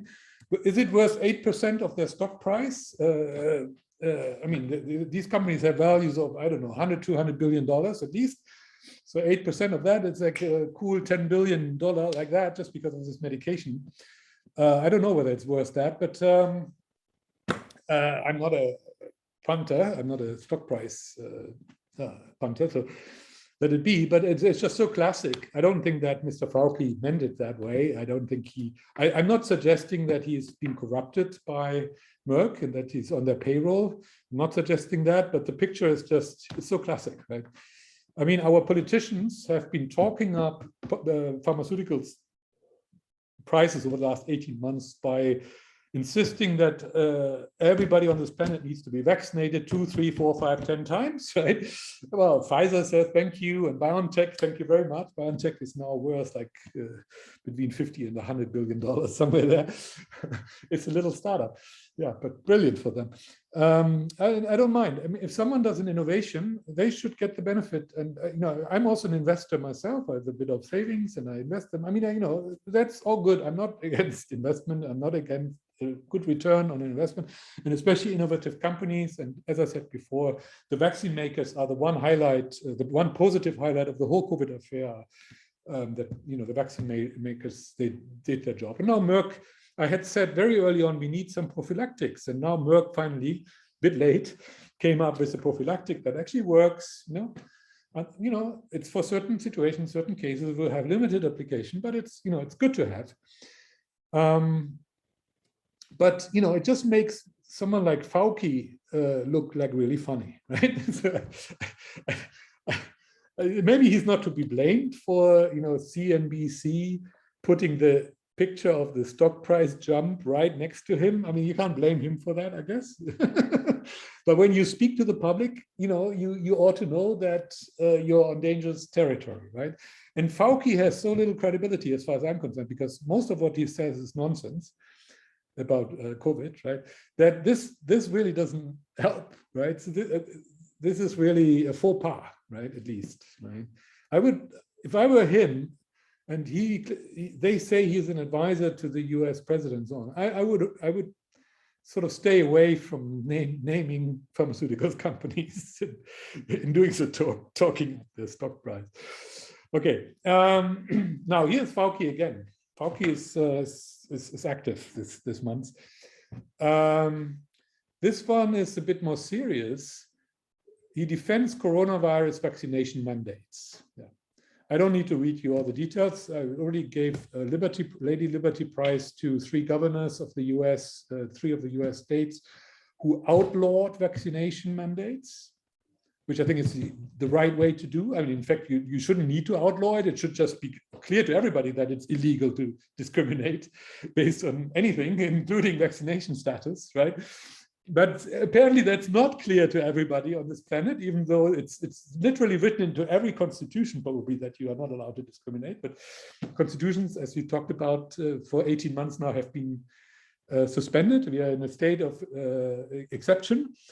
And in a state of exceptions, governments can think they can do what they want. And most governments now are handing out vaccination mandates and basically discrimination orders, right? As I said at the very beginning, we are being forced by law to discriminate. A few US governors said, no, not in my state. I will outlaw that. So I would say that shouldn't have been necessary, but it did become necessary, especially since Biden became the president, because Biden is one of those people who advocate discrimination. And Fauci is his kind of right-hand man, right? Fauci defends it, and he will argue with, yeah, but it saves lives, and yeah. It may occasionally, but there would have been so much better ways to save lives, as I've said many times. For example, by giving the vaccine to the right people rather than just splashing it out to everybody, right? So yeah, so he hasn't helped. When he talks about saving people, I always have to kind of laugh, right? Because his narrative was the wrong narrative in terms of, he didn't save people with his narrative.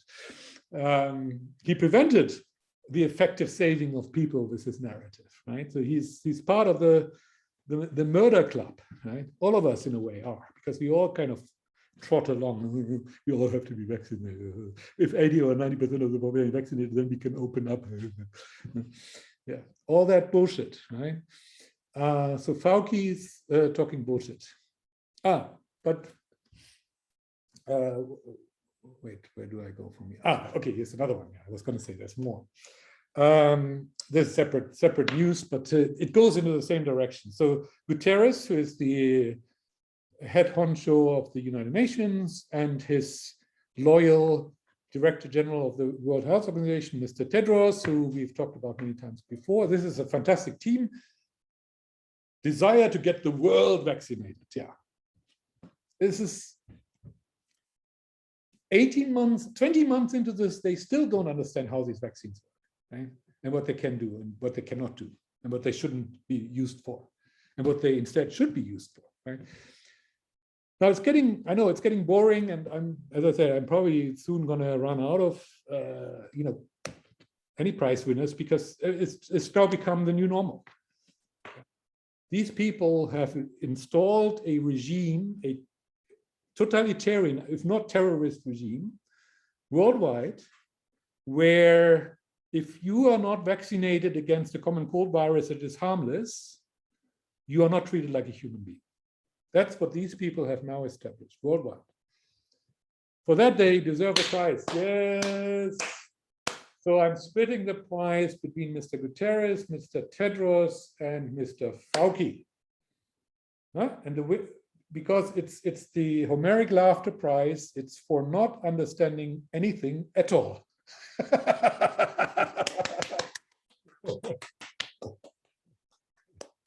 They are like a black hole. Everything that has anything to do with thinking is sucked up into them and disappears and never comes out again. Yay. So, oh, wait, sorry, I'm skipping. Okay, I'm launching another prize. I don't know whether I'm going to continue this, but I just had this idea, since we're now talking about climate change and so on. I'm launching the Bla Bla Bla prize. So thank you for Greta for giving me that great idea last time. Also known as the Hypocrisy Prize. For the most hilarious stunts. And I'm using her little boat trip to New York, if you remember, a few years ago.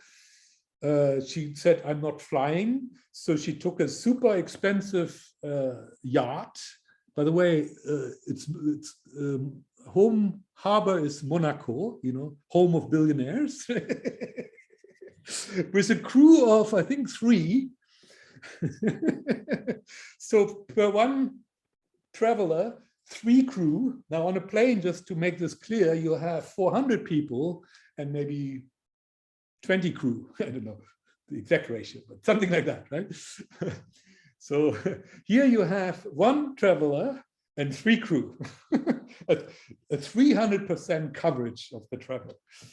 Yeah, so even in first class on a plane, you don't get anything like that. Yeah, so Greta is great. So I think one thing that these people do not, of course, there's no CO2 emission here, except of course the boat has to be built and maintained. Yeah, so there's surely some CO2 emission involved in that. But okay, I'm not going to penny pinch here, right? So it's wind powered, yes, and it probably has a little engine, by the way, because in the harbor it cannot do wind maneuvering. It has to have a little outboard engine to maneuver into, but we let that pass. It's a very small amount of fuel that would use. So this is basically wind power. Wonderful. Wonderful. Yeah. But these 3 sailors, this, I don't know, boat trip to New York from Europe, I don't know, 4, 5, 6 days. I haven't tried. Yeah, so these 3 sailors that she engaged, they have to eat. They had to be trained to sail a sail ship across the Atlantic here. Now, one thing that these people like Greta, I think, don't realize is food is also energy. When you replace fuel power, let's say oil, like the outboard engine uses some form of oil or kerosene or whatever they use for the boats, I don't, bunk oil or something terrible, I know, and I'm not in favor of that really dirty stuff. I do think that needs to be replaced ASAP, but it is carbon-based fuel. Carbon, by the way, is nothing dangerous, right? It's just dead plant material that has been sitting there for a while and compressed, right? There's nothing sinister about carbon. We are all, to a very large degree, made of carbon, okay, all living beings. Without carbon, no life on this planet, okay? So at least nothing that is in any way sophisticated. So, okay, so carbon-based power just simply means we take dead organic material, namely, oil, for example, which is, dead plants compressed over many million years, right? We take dead organic material and burn it. Compared to food, we take, if you like, live organic material, an animal, kill it, or a plant, kill it, and it's also carbon. It's also carbon-based, right? It's the same plant, actually. It's just the one. The oil is a plant that was already in the ground for a few million years, and the plant that you have in your salad is a fresh plant, right? But it's also carbon-based, right? So what people like her and her type don't seem to realize, but if you replace machine power, such as let's say the turbine of the plane, right, which uses kerosene, so a form of petroleum, I guess, refined petroleum, I guess. If you replace that with manpower, and mind you, the sail ship doesn't sail itself. Yeah, the wind is the main source of energy, but there are 3 sailors here. And she couldn't do it without the 3 sailors, right? So for 4 days or 5 days or 1 week, she has 3 sailors eating a lot of food, right? I mean, you're a sailor, you need a lot of calories, This is hard work, right? Sailing a boat across the Atlantic. 3 sailors for, I don't know, a week, consuming lots of calories, right? Yes. Now, mind you, my dear lady, those calories are also energy, right? So you're also burning energy. And yes, human beings are quite energy efficient, like all living beings are energy efficient. Otherwise, they wouldn't survive, because energy is a scarce resource. And we are all pretty energy efficient, but there is a lot of energy being used here to sail that young lady across the Atlantic, right? So I haven't run the numbers, and I'm sure you could compute, right? Actually, she may be using, with her mode of transport, she may be using more energy, not counting the wind, right? You might say the wind is there and it's there anyway, so it shouldn't count. Yeah, but just the energy used to have the boat ready, to have the 3 people on the boat, to receive it in the harbor, to, again, you need to produce a boat, but of course that's also true for the airplane. So I don't know net the balance, how it would come out, but it's by no means certain that this is the more energy efficient way to do it. Let alone, of course, the quickest. It's certainly not the quickest way, right?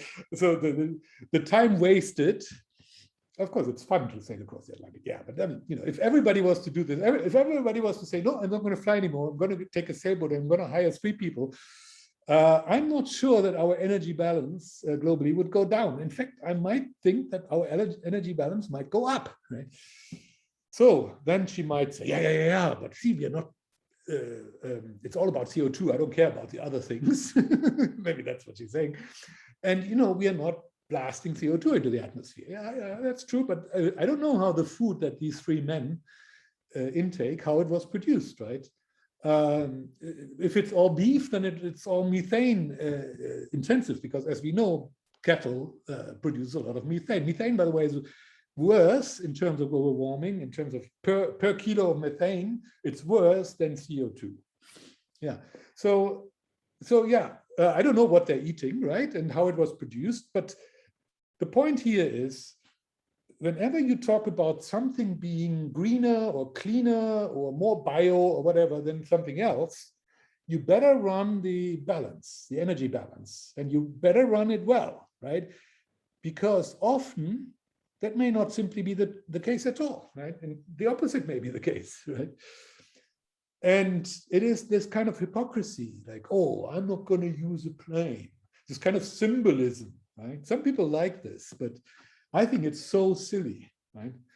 I mean, I don't mind someone making a choice like this Greta Thunberg to sail across the Atlantic, but please don't make it into a statement, right? She's basically being religious here and and spreading her religion. Right? And there will be a lot of sheep who will follow her, right? And I'm saying, well, I'm not a sheep, I'm sorry. And I think this is just such a wonderful example of hypocrisy. And what I love most about this photo, that's why I chose it, is because it's got the Lady Liberty in the background, right? So she's sailing to New York, into the harbor where Lady Liberty greets, with a message that is exactly the opposite of what Lady Liberty would say. Lady Liberty would say, you are welcome, come to the free country, the country where you can be free and you can live your life the way you wish. That's what Lady Liberty says. I think Greta Thunberg doesn't know that. Because her message is, you are not allowed to live a life the way you want to. Oh, how dare you? How could you? No, no, you have to be carbon neutral. What if I don't want to be carbon neutral? Greta, what if nobody actually knows what does it even mean, carbon neutral? And what are the implications of carbon neutral, right? In Germany, they build these huge wind plants in the North Sea. And the reason they put them into the North Sea is, of course, one, there's a lot of wind, right? There's much more wind out on the sea than inland, right? Because the land slows the wind down. So that out there, strong wind and constant wind. Yeah, beautiful for wind farm. Secondly, you get those ugly, huge towers. I mean, these are like 50, 60, 70 meter tall thingies, right?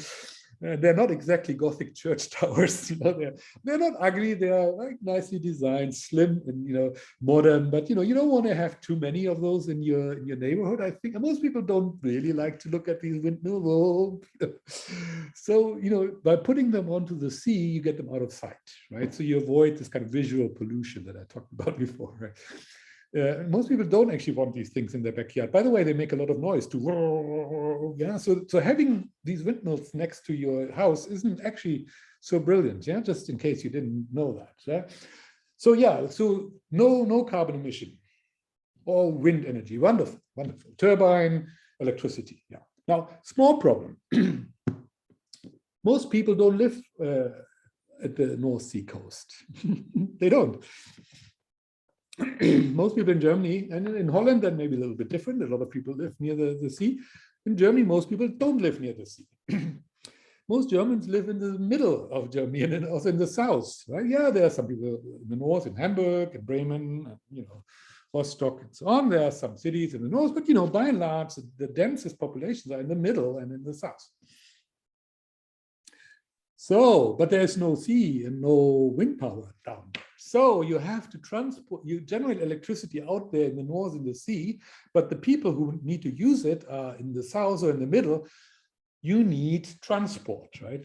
So, and these are huge amounts of electricity that need to be transported, right, to make this work.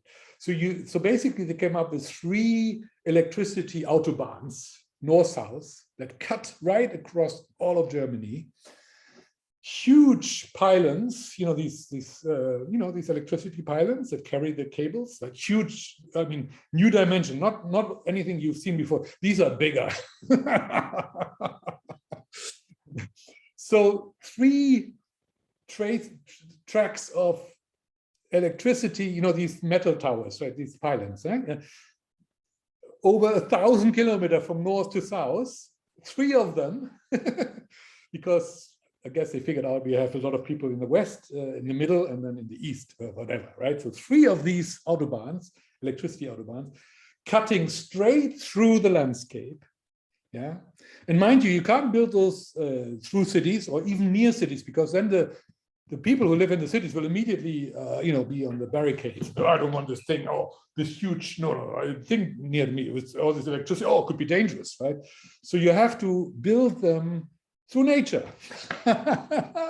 So those patches of nature that we still have in Germany today, they're about to be cut through cleanly. Like, I mean, these pylons are, I don't know, 30 meters wide, and they need some space. So you can't have a tree grow like anywhere near. So we are talking maybe 100-meter wide sort of cuts straight through the landscape, through the hills, through the mountain, through, I mean, okay, they will not go over the high mountains, they will bypass the high mountains, but through the forest, especially through the forest, right? Because in the forest, there are no towns, so therefore they are wonderful. So to cut through the forest is the, you know, it's the only way to build these huge autobahns. So there it will just be, I don't know what amount of natural forest. I mean, Germany doesn't have a lot of natural forest anyways, but you know, the little bits of pieces of natural forest, how much of that will be destroyed? How many animals will be impacted who migrate and whose migration paths will be just intersected by this humongous thingy, right? And yes, animals are flexible, they'll get used to it, and then, you know, they will realize after a while it's not dangerous and so on. But you know, this is not nature. This is the opposite of nature. So in this craze to reduce carbon emissions, which you can do with generating electricity with wind power, that's true, we are creating a huge new ecological disaster. The treatment, the medicine may be worse than the illness that we're trying to treat, is what I'm saying, right? That's what I mean by hypocrisy, okay? Happens all the time, you know? Whenever someone says sustainable, I get like a stomach ache. It's like, oh, sustainable, right? What does that mean? Yeah. Oh, for example, water power is so nice, you know, it's sustainable. Why is it sustainable? Yeah, because the water always comes and, you know, flows into your what is it called? The water reservoir, right? And then you just let out some of that water and it drives the turbine. And it's replenished naturally by rain or by little rivers that come from the mountains. And, you know, it's so sustainable. But these huge reservoirs with, you know, huge concrete walls that can be 100 or 200 meters tall and I don't know, 15 meters thick at the base. I mean, just the amount of concrete, don't tell me that concrete is a purely natural thing. Yeah, the ingredients are natural, but the mixture doesn't exist in nature, right? This is man-made structures that are humongous. And guess where they built those in Europe anyways? Up in the high mountains, right? In the most remote valleys. Why? Because those valleys are narrow and it's easy to build a wall in the front and you get a huge artificial lake up there where no humans are living, right? And that the advantage of that is you don't have to compensate landowners for the land that you're flooding, right? So wonderful. There's only one little hitch with that sustainable model, which is these remote alpine valleys are precisely the last withdrawal areas for very rare animals. So you flood the entire valley, you destroy an entire ecosystem. And there are only a few dozen of those valleys left in Europe, or maybe 100. And every time you build one of these water power things and you call that sustainable, the only thing that is sustainable about it is the destruction to that valley is permanent. You will have flooded the thing for good. Even if you were to drain it later, the animals are gone. They'll never come back. You will have destroyed one of the very last remote, untouched habitats in Europe with your wonderful, sustainable water, electricity, power thingy, right? And so on. I mean, you know, the list is long. I could go on for hours and tell you about, but that's what I mean by hypocrisy, right? When people talk about green and they talk about sustainable and bio is also one of my favorites. I get to that in a moment. So let me get there. But you know, my stomach contracts, right? Because I know when they take those words into their mouths, they're about to bullshit. Right? They're about to tell you something that's complete nonsense. Right? So now it's all carbon neutral, as if that is the only thing that matters now, right? And so at any cost, right? It doesn't matter how, you know, what it destroys or what repercussions or what downsides it has, as long as it's carbon neutral. This simplistic thinking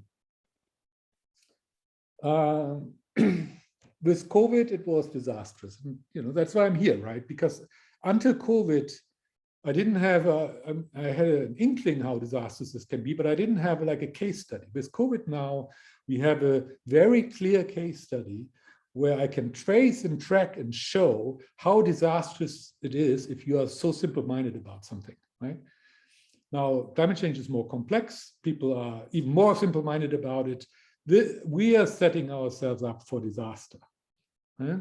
I'm not a disaster kind of person, mind you. I'm not someone, doomsday. No, not really. But only thanks to the COVID experience, right? Which I never thought would be possible, that we would be collectively this stupid. Right?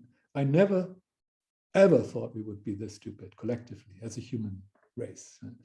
And now that I've realized that, we are. Now I'm like, oh my gosh, now I'm imagining what can happen if people like Greta Thunberg, to whom I'm dedicating this prize, or after whom I'm creating this prize, her stunt here is my trigger. If people like that run around and, and people worship them, if I was her parent, I would send her back to school and say, you sit down and learn your mathematics and your biology and shut up. Maybe she's 18 by now and she can choose for herself, and Daddy doesn't have any control anymore. Okay. Here's my finalist. Yeah. Okay. I think I have 2 finalists.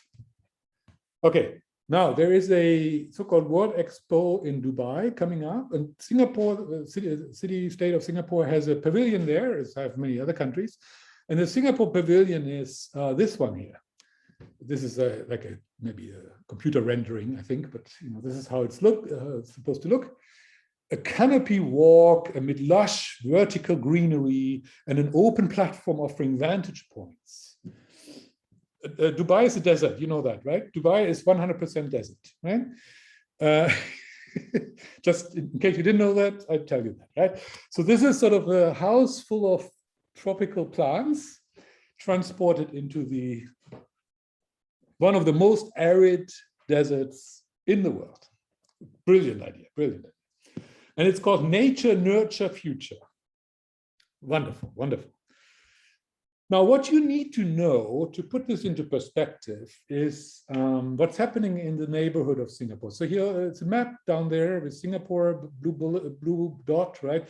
And that map is basically a map of Indonesia.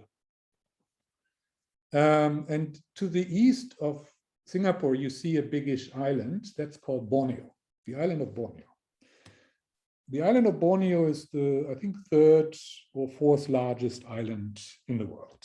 Okay, it's large. I brought you the island of Great Britain as an example, as a comparison. Yeah, Borneo is 3.5 times the size of Great Britain. That gives you an idea of this size. This is big. Yeah. In 1950, so we come to the picture there on the top. In 1950, most of it, perhaps 90% of it, was covered in lush, dense tropical rainforest or peat forest. Fast forward to 1985, you can see that the bright green areas are the deforestation. You can see that, along the coastlines, significant areas have been deforested, right? But you can also see that the bulk, sort of laterally across the island, is still largely untouched forest, right? Now, fast forward to 2020, the forest has been pushed back to a few really remote and mountainous areas. Most of the west and south and east of the island are completely deforested by now. There's a little forest there at the bottom. That's probably something like nature preserve. That's why it's preserved, right? But obviously 99% of the island or 95% of the island are not nature reserve, right? So they can be deforested and they will be. So we are now at a stage where we went from 90% or so forest cover to maybe 25%, rough guess, maybe 30 if we're lucky. And this is not the end of it, right? I mean, they will not stop until there will be just a couple of little nature reserves left and everything else will have been deforested, right? Why are they doing this? Palm oil.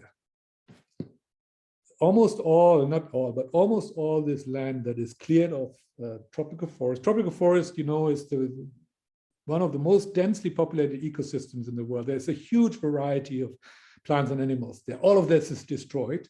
It's replaced by monocultures of palm oil trees, palm trees whose fruit are oily, and so the oil can be extracted from their fruits.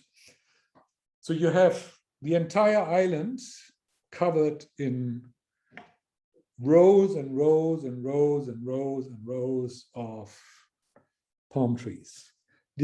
What was among the highest density and variety of life on this planet in a matter of 70 years has gone to one of the lowest. It's basically a desert. What remains, these monocultures are like a desert. There's almost nothing that can live among these palm trees.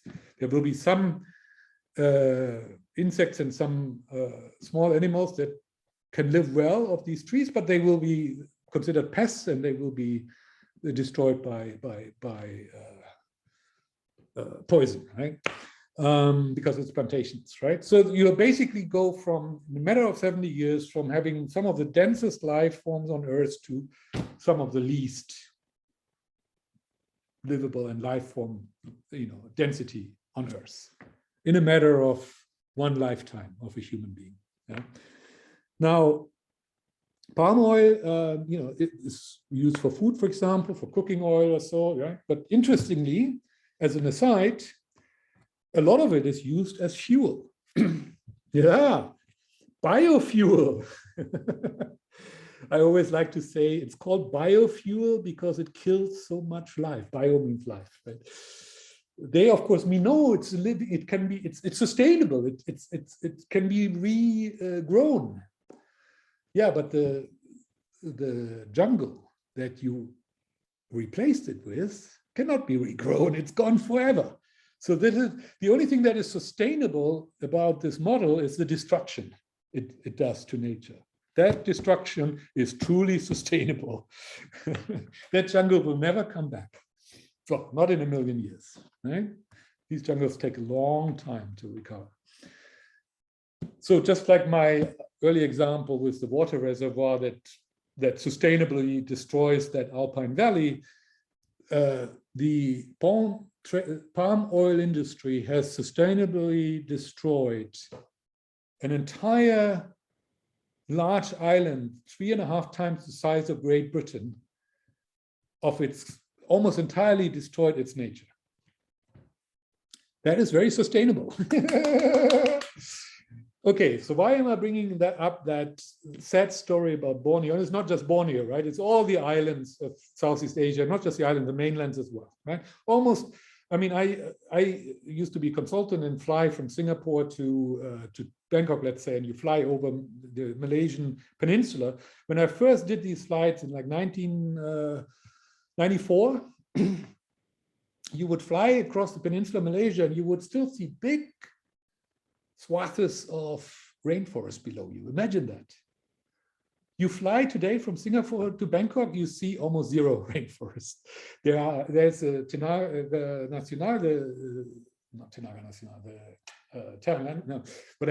national park. I forgot the name. In the heart of the peninsula of Malaysia, there is a large national park, which is pristine jungle. Yes, so I give credit to Malaysia for having at least that, and having protected that quite well. So I don't want to just badmouth everybody, right? They have a significantly sized national park there. I think a couple of smaller national parks on the peninsula as well, but this is a big one. And it is a sustainable forest that is of a size where you can really sustain big animals as well, right? Because, you know, if a national park is too small, it cannot sustain big roaming animals, but this one is large enough to sustain a population of elephants, tigers, and so on. That's you know, that's great. However, that national park covers maybe 10% of the peninsula. The other 90% are fair game, right? And yes, of course, people live there, they need to live. I know all those stories. But when I flew over Peninsular Malaysia in 1994, so that's just under 30 years ago, it felt like half of the peninsula was still jungle. Now, this national park aside, there's almost none. And what you see is infrastructure, you know, streets, harbors, factories, human footprint, palm oil plantations, and rubber plantations. That's it. The entire peninsula. It's like that. Yeah. And all of that in 30 years. Right? So all of Southeast Asia, I don't mean to single out one country or another. Borneo, by the way, straddles three countries.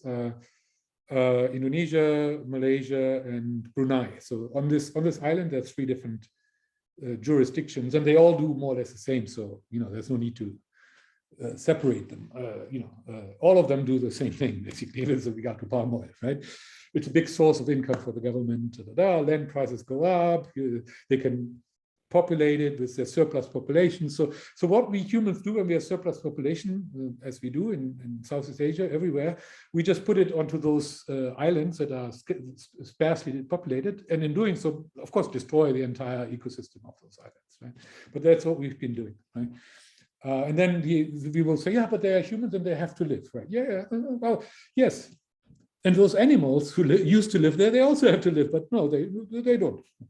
They don't count, right? So why am I bringing this up in the context of the Singapore Pavilion? Well, Singapore, you know, it's hard to see here, but you know, let me cut it short and just say there are several large companies. Some of them are Singapore-based, some of them are somewhere Southeast Asia based, but have a regional or operating headquarters in Singapore. Some of them are just using Singapore-based banks for the financing. But if you look at the palm oil industry in Southeast Asia, ironically, the hub of that industry is Singapore. Even though Singapore itself, of course, doesn't have a lot of jungle. I mean, they used to actually, but it's long gone, right?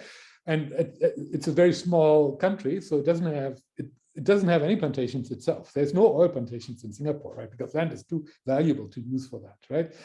So Singapore has no palm oil plantation on their own, but the entire neighborhood, all of ASEAN, you know, with like 600 million people around them, all of that landmass serves well for, I mean, in terms of climate, for oil plantations, almost all of it, right? So Singapore has become, over the last 50 years or so, the Southeast Asian, if not the global center for funding and, you know, financing and propagating and trading palm oil. This region has destroyed more nature in the last 50 years than, for example, Brazil. This is one of the most destructive regions in terms of destroying nature anywhere on this planet, ever in the history of mankind. And the center of that is the palm oil trade, and the center of the palm oil trade is Singapore. And the government for a long time has actively promoted this industry and maybe continues to do so today, right? Now, this same government goes to Dubai into the desert and advocates green buildings and nurture and nature. I mean, talk about hypocrisy. Singapore is intimately connected to this destruction of an island of the size of 3.5 times the size of Great Britain, which was full of nature. And in having been actively promoting that destruction, and not only in Borneo, in all of Southeast Asia, they are now advertising Singapore as a green frontier. Oh, we can build buildings that have plants on them. Oh. The amount of nature destroyed in Borneo alone would, I mean, you would need trillions of such buildings and you still wouldn't have replaced it, right? Because you can never get the diversity. I mean, on this whole building, there are maybe 5 different plants, right? Or maybe 10, right? Because you can have no diversity on this, because only a few plants lend themselves for building, for having them grow on green buildings, right? And by the way, this is very expensive and very labor intensive. I mean, there are a few so-called green buildings, and this is another one of these things. Green buildings is, you know, mind-boggling. There are a few of these very expensive apartment buildings in Singapore that are considered green. So they have balconies with trees on them, and they have these hanging plants. You need an army of gardeners to water and cut and maintain this vertical garden. There is no more expensive and inefficient and ineffective way to grow greenery than that, right? It doesn't get any worse, right? And in the neighborhood, in the front of the doorstep, Singapore has the most, or used to have the most beautiful natural accumulations of life anywhere on the planet.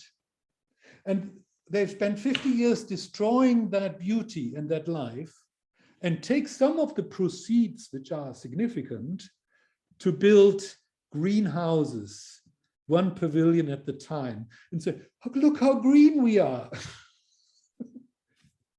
I mean, I don't mean to just hone in on Singapore just because I happen to live here, and I can actually get into trouble by doing that, right? But it's not really about just Singapore, right? I'm just picking on one example that just is in your face, right? It couldn't be more in your face than this.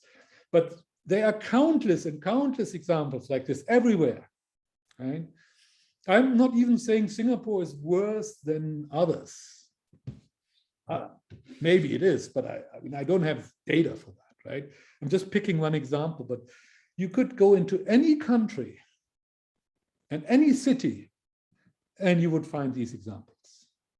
This hypocrisy, where on the one hand side, people just destroy nature, and then they go and say, oh, I plant a tree.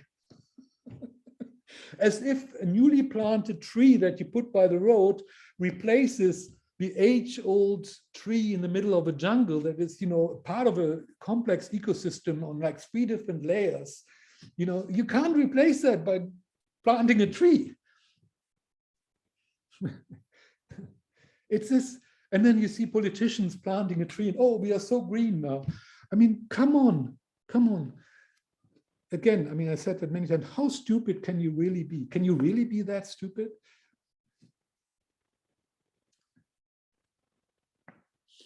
So this is certainly a valued example. Okay, here's another one that I find interesting and important, and I picked on Estonia just because it popped up. I literally Googled and it popped up. This is about paying, governments paying people for having more babies. Not just in Estonia, right? Germany has that too, right? I even was a beneficiary of that once when I had little children, and for a few months we were in Germany. I duly went to the federal office, the government office, or the municipal local office, and said, oh, I'm living here with my 2 children and I want to claim children money. And they gave me wonderful, a few €100 children money per month just for having children. Now, my children have barely lived in Germany, and I have never otherwise benefited from children money, just to declare myself. But on that one occasion, for a few months, I did benefit from children money myself. So I'm myself implicated, just like I'm vaccinated against COVID, even though I know I don't need it, right? It's just because in the end of the day, you just, you know, participate in the structures that people have created, right? I think that does not mean I cannot be critical of those structures, right? And one of the most destructive things we are doing right now in the world is to incentivize birth. The root cause, or one, you know, we can talk about the root cause, but the most tangible way to think about the root cause of global warming, climate change, and the destruction of our environment is overpopulation, human overpopulation. And what are we doing? We are incentivizing more birth. Population growth equals, number of births minus number of deaths in a given year, right? As long as the number of more people are born than people die, population goes up, right? Then there's migration, but yeah, on a global level, migration nets out, right? So basically, global population is birth, delta of birth minus delta of death, and as long as delta birth is greater than delta death, population will go up, right? So instead of saying we need to disincentivize birth, or at least be neutral, and obviously it should be a personal choice whether someone wants to have children and how many. I'm not at all advocating that governments get involved with these personal choices, as they do in China or other like totalitarian regimes, where they cut the number of children you are allowed to have. I'm not advocating anything like that, just to be very clear. But I'm also absolutely not advocating states going in and incentivizing birth. The role of states should be to be neutral, and this is a decision of the individual. There should be no tax breaks, there should be no incentives at all. Second, educate. The state ought to be educating the population that the reason we are in this dire situation that we're in, or one of the key reasons, is the population, right? And you don't have to make this an ideology. I don't like ideologies. You can just try to share some of the facts. For example, the population curve that is exponential. I mean, when COVID came about, well, exponential. COVID isn't actually exponential. That's not true. But our population, human population, is actually exponential. And yeah, that is potentially very, very harmful. At least one has to talk about it. And what is Estonia doing? And again, I'm not mean to pick on Estonia. It just happened to pop up, right? It could have been any European country. I think there's probably hardly any European country that doesn't have this kind of program. But this is how Estonia is growing its population. $335 per, it's probably 300 euro. Yeah, they use euro over there in Europe. Yeah, in case you didn't notice. So this is all fake news, but I guess they mean 300 euro. To families with 3 or more children. So they incentivize people to have additional more than 2 being the replacement rate, roughly, right? So they want them more than 2. Meaning they want to grow their population. Yeah, baby bonus, 11,000 per child. Oh my gosh, this is just one municipality, okay, not the whole country, but a $1,000 birth grant. Oh, this is in France now. Okay, sorry. Yeah, so it's not just Estonia. Oh, Finland, France. Sorry for that. Yeah, as I say, all the European countries do this, right? So you could pick on anyone. A long-term strategy for the sustainable development of its population, which the Minister of Population, you even have a minister. Guess what the minister is incentivized to do? Grow the population. KPI, one KPI, grow the population. I mean, how stupid can you be? Has called the sustainable development of the population Estonia's most important issue. And what do they mean by sustainable? They mean grow. They don't mean sustainable as in, oh, maybe trend it down towards something that, we had like a few hundred years ago when it was very sustainable. They mean by sustainable, grow it. Oh my God, oh my God. Now Estonia is not densely populated. Maybe people have been migrating away because, there's not enough job for young people. Maybe there's always locally some reason why people do these things, And they may say, yeah, but in our locality, really, we need more children because our schools are emptying out. I know in Germany, there are towns where the schools no longer can be operated because there are not enough young people and so on. Yes, because the young people all go into the city. But the overall population is growing all over the world, right? And if you say, yeah, but there are some countries where it's not growing. Yeah, but this is not a country level thing. It's just like COVID. This has nothing to do with countries. The problem is the global population, not your local little narrow-minded view. Yeah? I think we are back to the discussion about one of the root causes of all of this is nation states. Right? A nation state will take a local view and say, oh, but we don't have enough population growth. Our GDP growth is not big enough. Why? Because our population is not growing. Oh, we can't have that. We have to be globally competitive. We need to have more young people. Every country does that, and then the whole global population will keep growing. Yeah, it's just like trying to solve any kind of COVID problem on a national level. It cannot be done. And we cannot handle this global population challenge if individual countries just do their little individual thing and then they compete and they, oh, we give you $10,000 per child. Oh, and they're only 5. Come to us. All right. The winner is the URA of Singapore. The what is it called? Urban Redevelopment Authority of Singapore, which has this wonderful green pavilion in the desert. It's a part of the government, so it's the same government that is co-responsible for deforestation in Southeast Asia on an unprecedented scale. It's the same government, just to be very clear. This is just another agency. Their neighboring agency, maybe they sit in the same building, are the ones who are cutting down the tree. Okay, just to be very clear. It's just another branch of the same government, right? So this is where the hypocrisy comes in. You know? He was, I don't know how many trees they cut down in Borneo, but we have wonderful plants on our pavilion. Yeah, well, this is not my area. We are all human beings, and we're all concerned. We're all on the same ship. It's called Planet Earth. And it doesn't help if people just do their little narrow-minded little thingy. By now, all our problems, if we have problems at all, they're all global, almost by definition. Humanity is truly global now. You can't help it. Yes, you can be New Zealand and cut yourself off from the rest of the world for a year or 2 or 3. Yes, you can do that. And does it pay anything for you, New Zealand? No, it won't. Right? For your COVID strategy, so-called, right?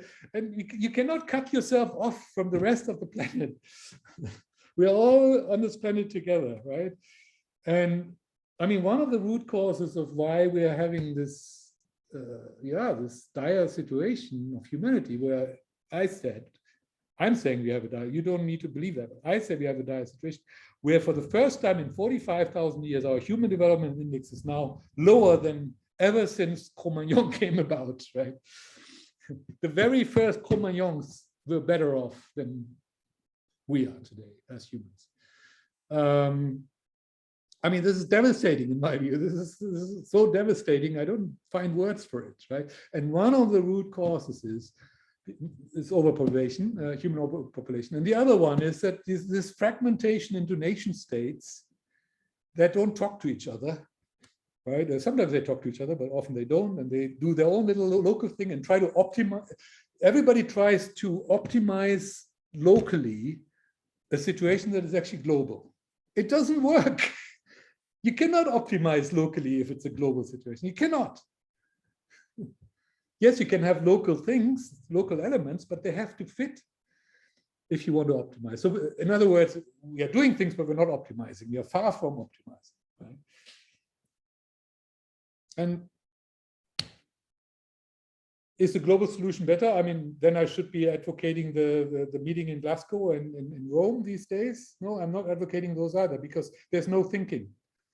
But that's a different question. I'm not against global get-togethers where people think together, but these are all technocrats, not a single person in Rome right now in the meeting who knows how to think. Not a single one of them does. Right? They're politicians and technocrats.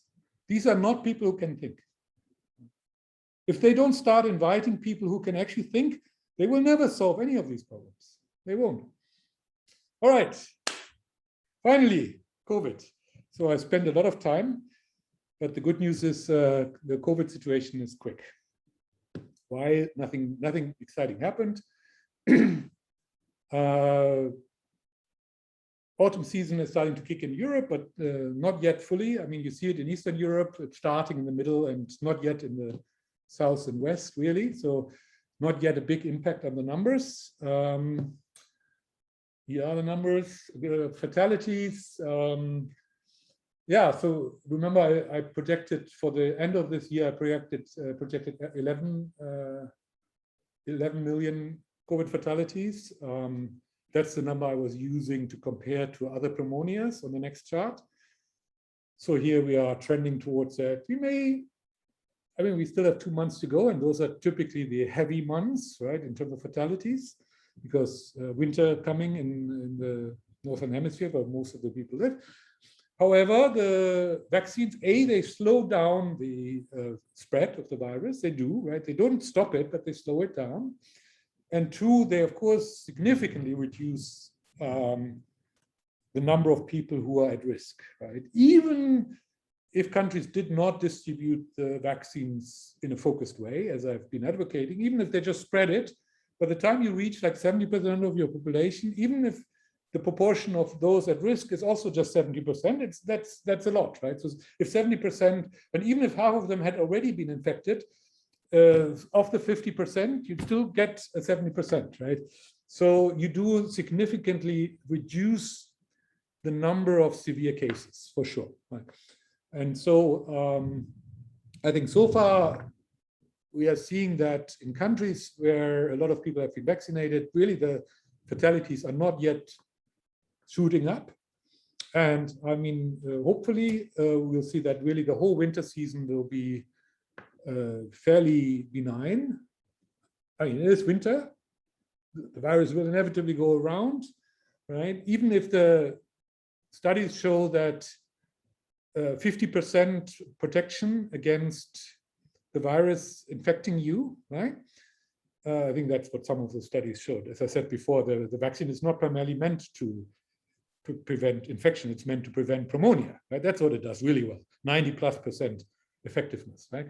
But it does reduce the likelihood that you're even infected when you encounter the virus, right? Because the antibodies are available so quickly, they may even prevent the virus from colonizing your upper respiratory system. So that is the case. I mean, if I remember correctly, about 50%, so 50-50, right? Now, if you encounter the same virus several times in one cold season in the Northern Hemisphere is basically from late September until late March, 6 months, almost 6 months, I'd say. You may well encounter that virus several times during one cold season, right?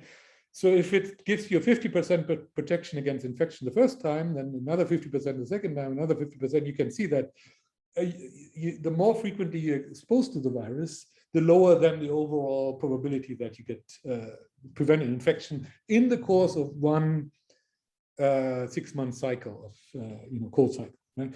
What I'm saying is it may delay the infection and you may still get infected in that same cold cycle, right? But maybe later than you would otherwise on average. Right? So the infections are slowed, but they are not really prevented.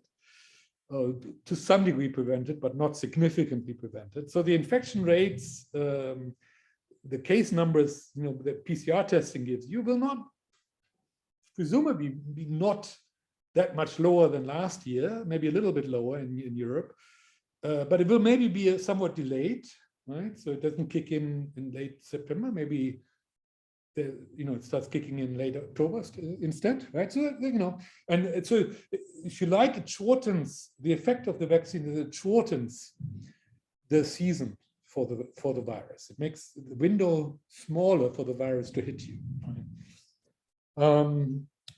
But what it really does, as I say, it really prevents you from developing a pneumonia once you've been infected, right? That's what it really is designed to do. And that it does really well. So, in other words, if 70% of, if you already had 50% naturally exposed, of the remaining 50%, 70% have been vaccinated, right? So you have 15% of the population are now only not yet covered, so to speak, right?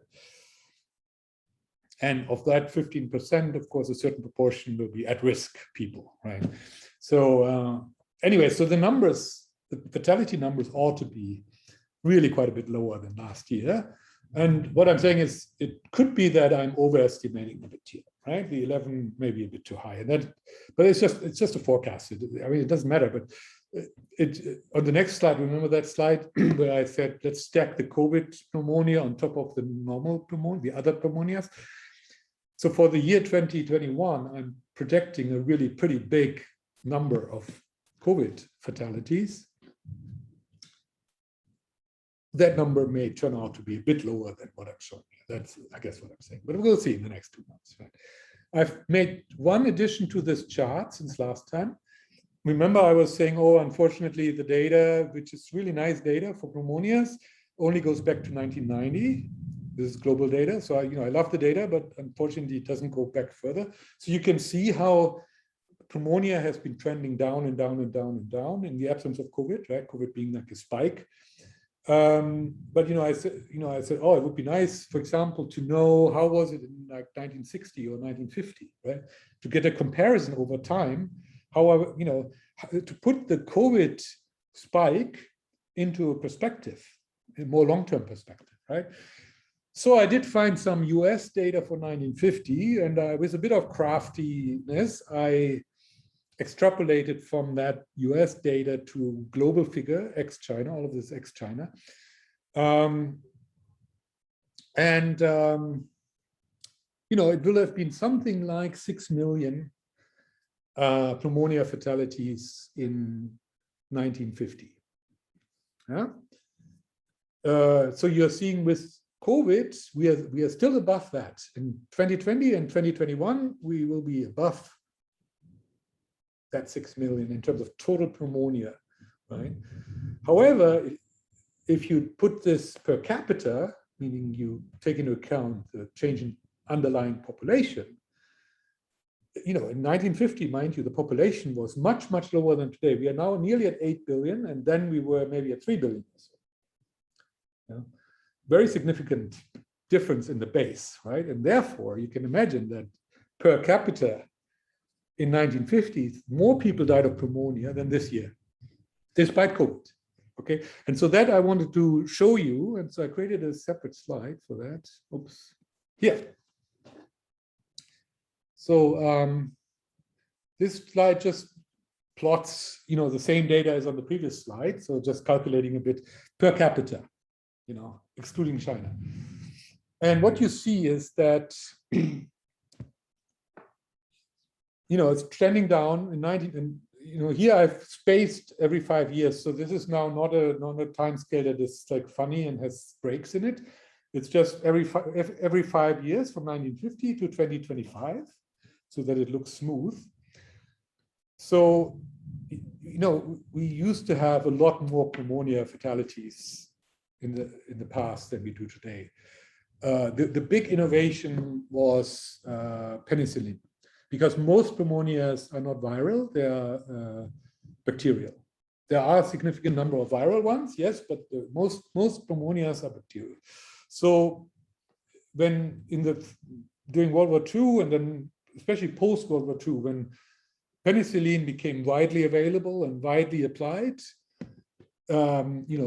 significant reductions in fatalities from pneumonia became possible, right? Generally, we talked about it last time, better hygiene, especially in developing countries, is cutting down the number of pneumonias among children very significantly, right? At the same time, ever more aging populations does put a sort of a brake on that, because the elderly have a higher propensity to develop severe pneumonia and then die of it than the not so old people. So by having an ever more aging society, that acts as a counterpoint to those reductions that come from hygiene and medicine, right? So we're not going to zero, right? As you could see on the previous slide. Don't know how to go back now. It's not going back. But yeah, on the previous slide, you could see we're trending down, but the slope is flattening if you disregard COVID for a moment. So we're never going to get rid completely of COVID, right? Of pneumonia, right? And partially among children, it's getting ever less common, and we will get close to almost nothing. Unfortunately, because we have ever more elderly people, the numbers for the elderlies are going up, right? So there may even be a point at which the total number, the absolute number of pneumonias go up again. That's possible, despite all the medicine. Simply because you have so many elderly people in the population and they are just more susceptible to it, right? Okay, but I mean, here, very clear trend. And I think what's striking, and even if my number is not quite correct, the 6 million, you know, and underlying population number is what it is. I take those numbers from population clock worldometer or something, right? I mean, the numbers may not be 100% right, but I think the picture you get is pretty, you know, in the ballpark, right? So even at peak COVID this year, where we will be peaking with COVID, we will have 1.33 fatalities per 100,000 people, all pneumonia, including COVID, right? We are still way below what we had in 1950. Yeah, and the number this year is actually approximately equal to the number in 1978. In 1978, I was 13 years old. So I can remember that time, you know, I was a teenager. I can guarantee you nobody talked about pneumonia. It's a complete non-existent issue. It wasn't an issue. As many people per capita died of pneumonia in 1978 as in 2022. Sorry, is this 2022 or 2021? This should be 2021. Never mind, 2021. This is this year. So when I was 13, this was totally normal. This amount of pneumonia fatalities that we're experiencing this year was totally normal. And nobody anywhere other than some experts in the World Health Organization maybe talked about it. Today, we are supposed to consider it completely abnormal, a disaster, and a reason to suspend all our most basic human rights and treat us like animals. Now, someone has to tell me here what's going on. Earlier in my lifetime, this is only like 30 years ago or so, a bit over 30, this would have been considered completely normal and nobody would have talked about it. Nobody would have seen any reason to talk about these pneumonia fatalities, which were exactly the same per capita as they are today. Today, including COVID. But here we are, 30 odd years later, 40 almost.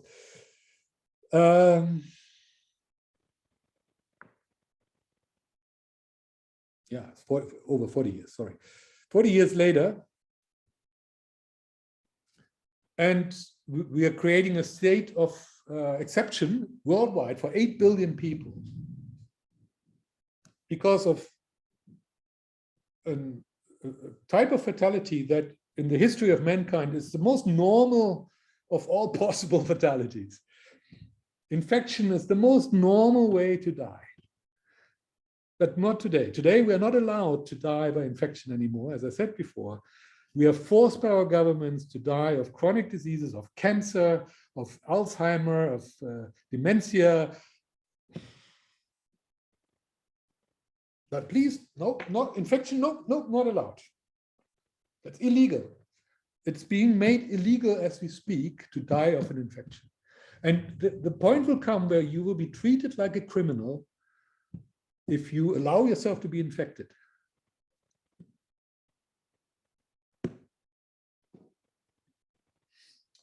Okay, the usual stuff, infections. Yeah, so just in terms of the normal takeoff at winter time, now Sweden is not a good example because they always backfill their fatalities. So this number here in the last few days is not yet the final number. They will be backfilling. You see a little bit of a hump before normal season starts. That's probably Delta, and also most of whatever measures Sweden had, they had some measures. Most of them, I think, are now expired. So there was probably a little bit of a increase in circulation for a little while, but not a big deal, as you can see. But in terms of winter progression, it's too early to tell. Germany, actually similar. It's now starting to maybe spike up, as you can see here at the very end. But, you know, Germany had a late vaccine kick in, but then rolled out. And, you know, they've been relatively more open recently. So you have a bit of fatalities. But let's see when now the winter kicks in, what happens, right? It's too early to tell. US, they had a bit of a bulge in the last few weeks. This is Delta. And also the US has a very significant vaccination fatigue, which, you know, is another way of saying these people are lovers of freedom, right? And making their own choices, especially in states run by conservatives. There are people in the US who value their freedom and they want to decide for themselves, right? And some of them say, I don't want the vaccine. I take the risk, right? In the US, it's still possible for the individual to decide whether you want to take that risk, at least in some parts of the US. In most of Europe, that's no longer possible. You basically cannot live unless you get vaccinated. Right? You're like a pariah, sorry, the English word, pariah, right? You're treated like an animal if you're not vaccinated. In the US, that's only true in some parts, mostly where the Democrats rule. Yeah. So in the US, there are states where, you know, the vaccination rates are not so high, and therefore you do have some fatality, and they're, you know, they've opened up and people can move around and, you know, don't have to wear masks and all that stuff. So they can, you know, assemble in big groups. And so you do get a bit of that fatalities, right? But I think a lot of it is also driven by just Delta being aggressive. But, you know, we'll now have to see, it's coming down, and now, of course, the winter effect will kick in. So it will kind of drive it up again, but we'll have to see how. And in the UK, interesting, they had the Freedom Day. Now, it's not entire freedom, but there's quite a lot of freedom in the US, more than in most of Europe, and one has to acknowledge that.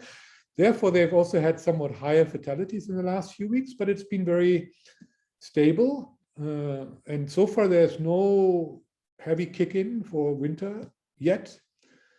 And again, I'm increasingly hopeful that we won't have a huge winter fatality number.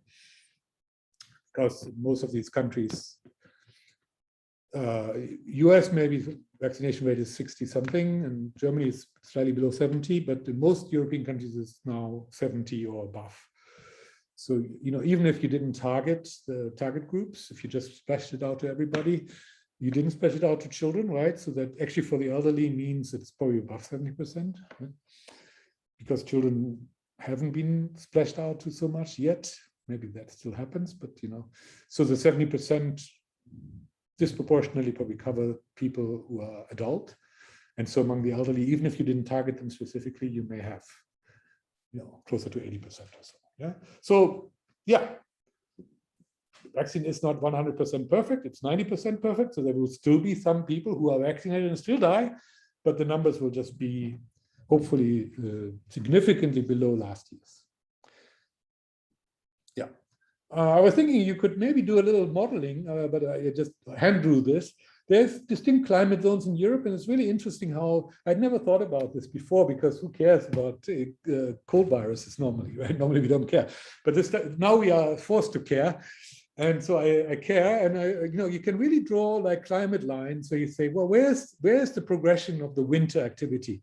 So it really started in Eastern Europe by mid-October. So Russia, Ukraine, some of the Baltic states, they really had significant you know, activity by mid-October, and then by late October, it got all the way down into like Central Europe, Poland, Czech Republic, Hungary are now affected, into Germany, starting to see, right?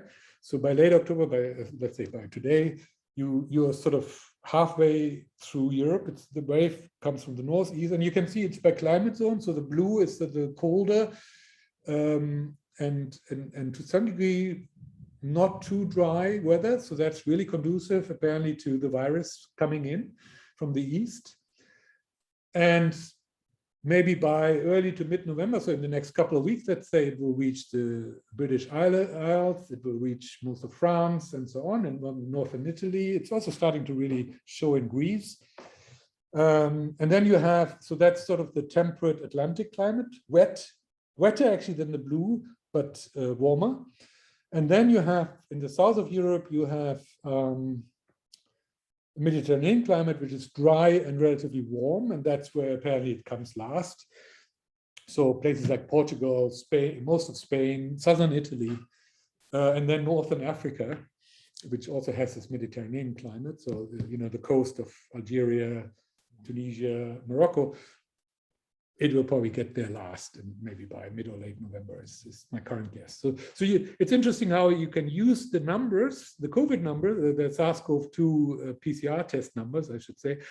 You can use those case numbers to roughly draw the progression of the common cold, right? Because this virus just progresses together with the rest of the common cold, right? So that's something, not that it tells us a whole lot, but I thought it's a nice picture anyways.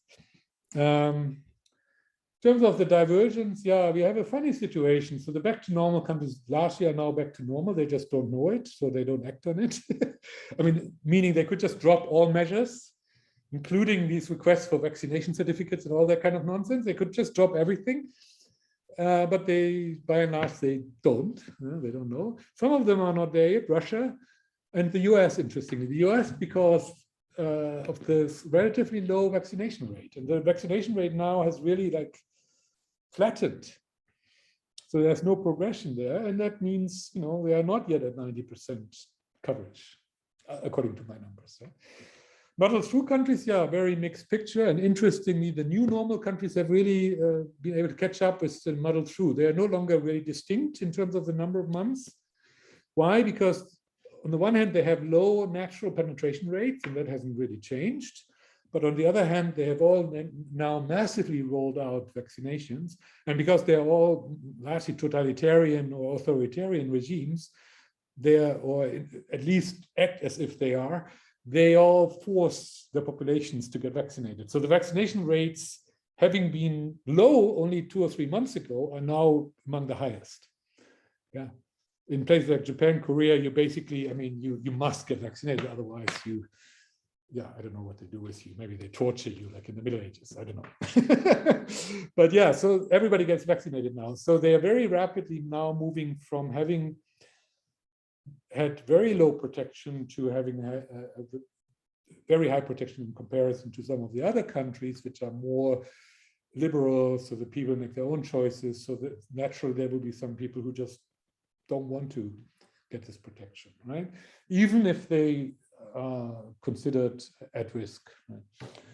So you can, in some way, I said this before, you could probably draw a curve that says freedom index, and the quicker you got to full penetration, the freer the country. Right?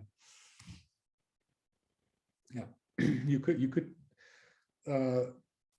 do that, right? And you would probably say the Americas plus a few other places are generally very free. Europe is in the middle, and Asia is generally unfree. That's very, very. You would have to have the difference between which countries reached natural penetration and which countries depended a lot on vaccination. Those are the unfree ones. Right? It's a double unfreeness. One, you're not free to move around, so they lock you up. And when the vaccines were available, they then force you to take vaccines. So it's a double,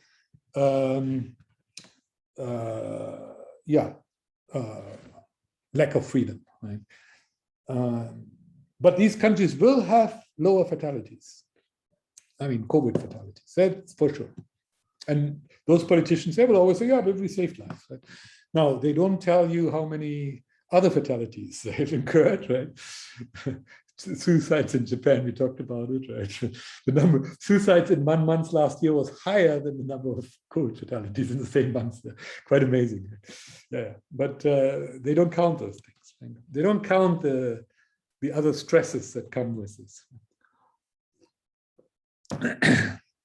Okay, nothing new here, nothing new here. Yeah, this is just updated numbers. So we are now at a stage where 3.4 million people have been so far safe, but that number keeps going down every month.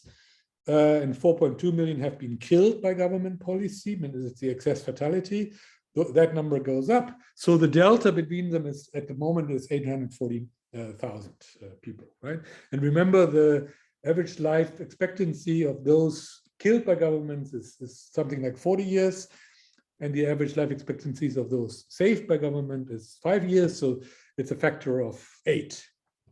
So once we get a little bit over 1 million, then we will have had 10 million, 10 million net loss of man years, thanks to government policy. So those numbers can still yet become tremendous. Yeah, we're not done yet. They may not be all that bad because vaccinations help a lot, right? Without the vaccinations, it would be worse. But since we haven't used the vaccinations particularly productively and effectively in the last 10 months that we've had them, we've, of course, saved far fewer lives than we could have saved with the vaccine. And so this number will still, it will still be at the end a very significant amount of murder that governments jointly, collectively will have done on their populations. Net killing. Yeah. Not to count any other repercussions of these policies. And in terms of the vaccination mania, we are now at 3.2 billion people who got at least one shot. As I said, even generally speaking, 1 billion would have benefited from, because they had some probability of falling severely ill, right? So we have now handed out 2.23 billion more shots than needed. And as I say on the right, and this will just continue.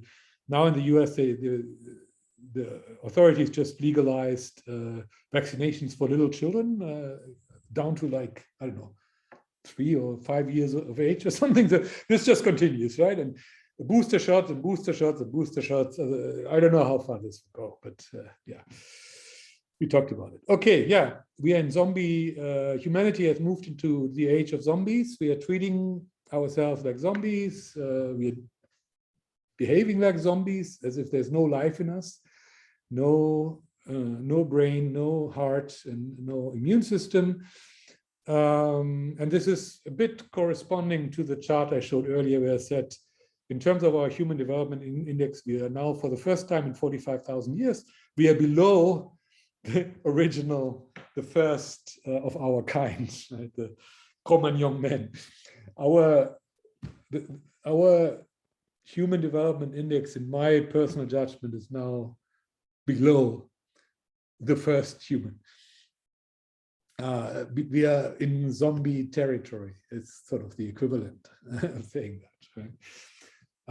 We don't trust in our immune systems, and we don't trust in our mental faculties. We're just bullshitting, and we are relying on technology, on pharmacy, pharmaceuticals, and our immune systems are not even being discussed. Nobody anywhere in the context of COVID is discussing our immune systems. It's just not happening. And nobody is challenging the governments for their policies. It's just not happening. Yeah? Everybody is just being zombie. Walking Dead, they also call it. Yeah? That's us. Welcome to the Walking Dead. What drives the zombieization? I just wanted to bring back this chart, and this one has only the last 12,000 years, and it puts it onto a proper scale. Remember my chart earlier, there are breaks in the time scale, so it doesn't quite look actually the way it does look if you put it on a normal scale, on an unbroken scale. So here we have from 10,000 BC until 2000 AD, the 12,000 years spaced, every year spaced in the same way, right? So this is a regular x-axis, no breaks in the x-axis. And on the left, you have the population, also no breaks. And this is how it actually looks, right? I mean, until the age of Goethe, here, 1800, we were still below 1 billion. We were just getting close to 1 billion, right? But there was already, during Goethe's time, there was already significant population growth, right? So if you go back to the 16th century or 15th century, we would be still in a stage that had basically had only gradual growth. And then since the beginning of industrialization, which in England, as I said, started in the second half of the 18th century, and then everywhere else, it started sort of early 19th century, not everywhere else, but in Europe and anywhere, and then North America, and then in the rest of the world, maybe the 20th century. So you have this, yeah. This is what's driving zombization, and this is the individual no longer matters. There's just way too many of us. And it's the same thing that drives global warming.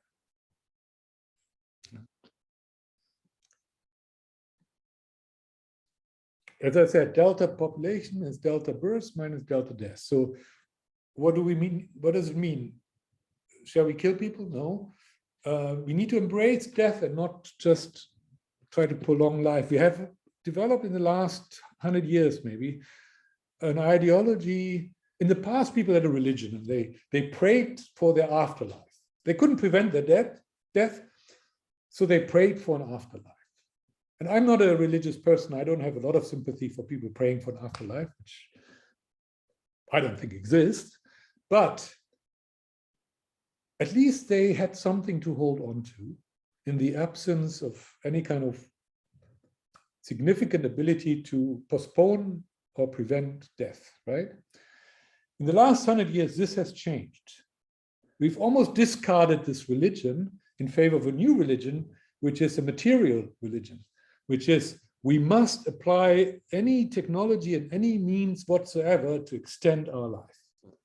From vaccines to medicines to treatments to hygiene to food, ever more articulated food plans and whatnot, all of that. So we no longer believe in the afterlife, or at least many of us probably don't. Instead, we believe in extending the current life. But that is really, really dangerous. That gets to this curve. I think we need to just simply stop thinking that we need to extend our lives. We don't. We just have to make the most out of the lives we have. If you have, let's say, on average 80 years, just use those 80 years, right? There's a lot you can do in 80 years, but instead of just trying to expand that period, but have no meaning to it, no individuality, no space, no ability to move the way you want and do the things you want to do. What's the point of extending such a life? It's useless. And it does a lot of damage potentially to our environment, right? And in terms of children, yeah, people want children. I wanted children. And again, I'm totally not advocating that governments or anybody interfere with individual decisions about how they want to live, including their health. If someone says, I want to prolong my life and I want to live healthily, by all means, please do. All I'm saying is, let's not turn that into religion. If that's an individual choice, that's fine. Right? I'm not advocating against it. Right? I'm not advocating euthanasia or anything like that. Everyone should individually make that choice, what they want to do during their life to live a healthy and long life. That's an individual choice. And the same with children. How many children you want to have, that is your choice. What governments can do is stop incentivizing childbirth and provide education. I don't know why our education systems in the last 50 years have so completely failed us, that virtually nobody is able to think through COVID, which is such a simple thing, which means that certainly nobody is able at the moment to think through climate change, which is much more complex. Right? So our education systems have completely failed us. Right? So before we just churn out children, let's celebrate each individual child and let's make sure they actually do get a good education. Education starts with being able to think independently. That's the first step. Not cramming knowledge that has a half life of 2 years, and then it's in 10 years it's completely useless. No, not cramming. I'm talking about learning to think. That we should do, right? And then they can make their own choices. We are not here to put sort of in stone their future. No, let them do that. Let them shape their future. But we just give them the means, and the most important means for human being is to be able to think. That's the one thing that distinguishes us from animals. That's our superpower, thinking. And our education systems apparently completely fail in teaching our young people how to think. Then, I mean, I see very little in the way of thinking at all, which is very, very disturbing. And then lastly, of course, yeah, output per person or consumption per person. At least we shouldn't, I mean, governments should not incentivize consumption of things, right? I mean, you don't have to disincentivize. I mean, leave it to the individual to choose their lifestyle, but there's, I mean, governments incentivizing consumption, incentivizing production of babies, incentivizing people to live longer. I mean, those are just the wrong incentives.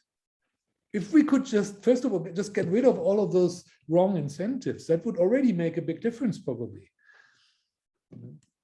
But right now, we are living in an age of hypocrisy where the government, on the one hand, says, oh, the climate change, temperature, we have to reach 1.5 degrees cap target for, you know, temperature. Oh, very important, very important. We have to save the planet. And then they turn around and incentivize us to spend more, produce more CO2, have more children. I mean, you know, live longer.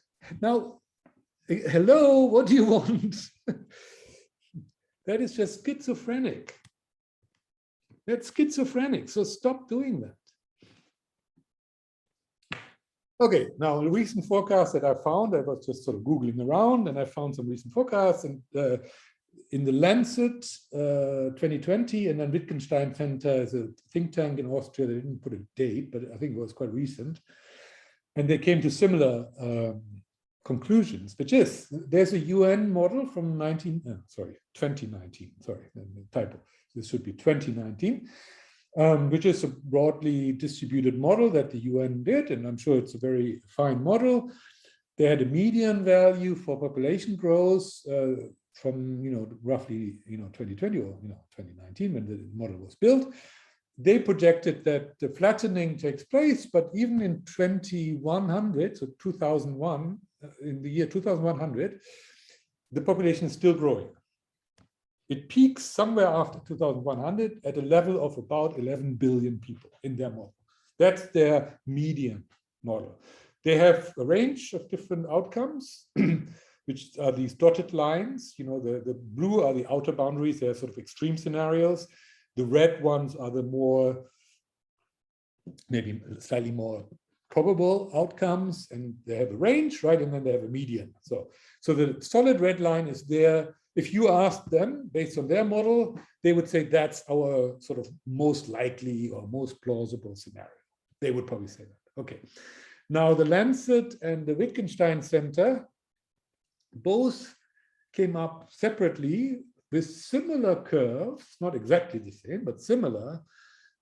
And I didn't draw them because roughly they're on the lower one of the reddish lines in the UN model. So where the UN says, well, that's sort of the low end of the plausible range, these newer studies say, no, that seems to be the median. Yeah. So their median now peaks, their most likely projection now, based on what we know now, and this is only 1 year after UN, right? So there's not a lot of new information, but it's probably just a different modeling approach. There's now some suggestion, at least, that the global population could peak in around 2070 or so.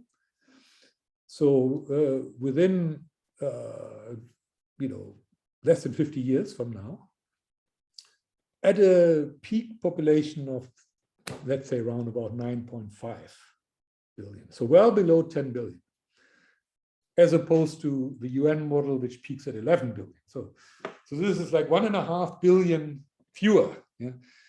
So if you, like me, believe that overpopulation is one of the key drivers of many of our challenges, including our dehumanization, our becoming more and more like zombies, then you would celebrate this. So I'm celebrating this, and for change, I'm ending on a positive note, which is at least the latest forecasts give us some hope that the population is going to peak within the foreseeable future, not so too distant future, at a level that is still, I mean, this is still another 1.5 billion on top of what we have today, mind you. So we are still steeply growing, but then there is a peak and then it will actually level off. Now, how steep the leveling off will be, we will see. But I mean, at least there is light at the end of the tunnel with respect to population growth. And this does not yet account for any effect of COVID policy. So last time or 2 times ago, I talked about how COVID could potentially impact birth rates in a longer term. We don't know that. Usually these events like wars or so, they don't. They have a short-term impact on births, but then within a few years, it gets evened out and you're back on trend. So it's well possible that that will be the case this time, and that COVID will not have any lasting effect, neither positive nor negative, on the birth rates. But that's too early to tell, right? So I'm just putting that up here to say this forecast here was done before COVID, I think, both probably the Wittgenstein Center as well. So I don't think they, and COVID impact on birth rates is still very tentative. I mean, I shared some data with you a couple of months ago, just some initial data, and it's pointing all over the place. In some developing countries, actually birth rates went up for a little while because people couldn't get access to birth control, and so they just had more babies sort of unwanted. They were locked down. They had nothing else to do than, you know, do their thing, and they had no protection, right? So the birth rate should shoot up. We had cases in Indonesia and the Philippines, for example, of examples there. But you also have a number of countries, especially more developed countries, where you had the opposite effect, where people just so frustrated or uncertain about the future that they delay, where they anyways have significant birth planning and access to birth control. They then delay the decision to have a baby further, thanks to COVID. So you have quite significant measurable reduction in birth rates in some of those developed countries, right? So you have things all over the place, and it's too early to tell what's the net, and maybe the net is in the end 0. It's quite possible, but we'll see. We'll just try to monitor that over time as we go along. Yeah, but based on the Lancet and the Wittgenstein Center independently came up with similar numbers for a curve that looks slightly more benign than the UN curve. And so hopefully, again, to those of you who believe it's a good thing if we have somewhat fewer people on this planet, right? For you, that's hopefully good news. So take care. Oh, last comment. I hear a lot of people saying we have to save the planet. They obviously haven't seen my first chart that I showed you, right? The 550 million year development of global temperatures. I would want to say to those people, don't worry, you don't have to save the planet. The planet will take care of itself. It's been around 4.6 billion people. It probably has another lifespan of another 4 billion. And whatever you do, you humans, it doesn't really bother our planet. I think we should ask the opposite question. Will the planet save us? Will nature allow us to survive, given that we have this super expensive, huge brain and are not using it very well? That, I think, is the question. Will nature allow us, despite this handicap, to survive? Will the planet save us? That's the question we should be asking. Okay? With that, I'm really done. Take care and all the best. Bye-bye.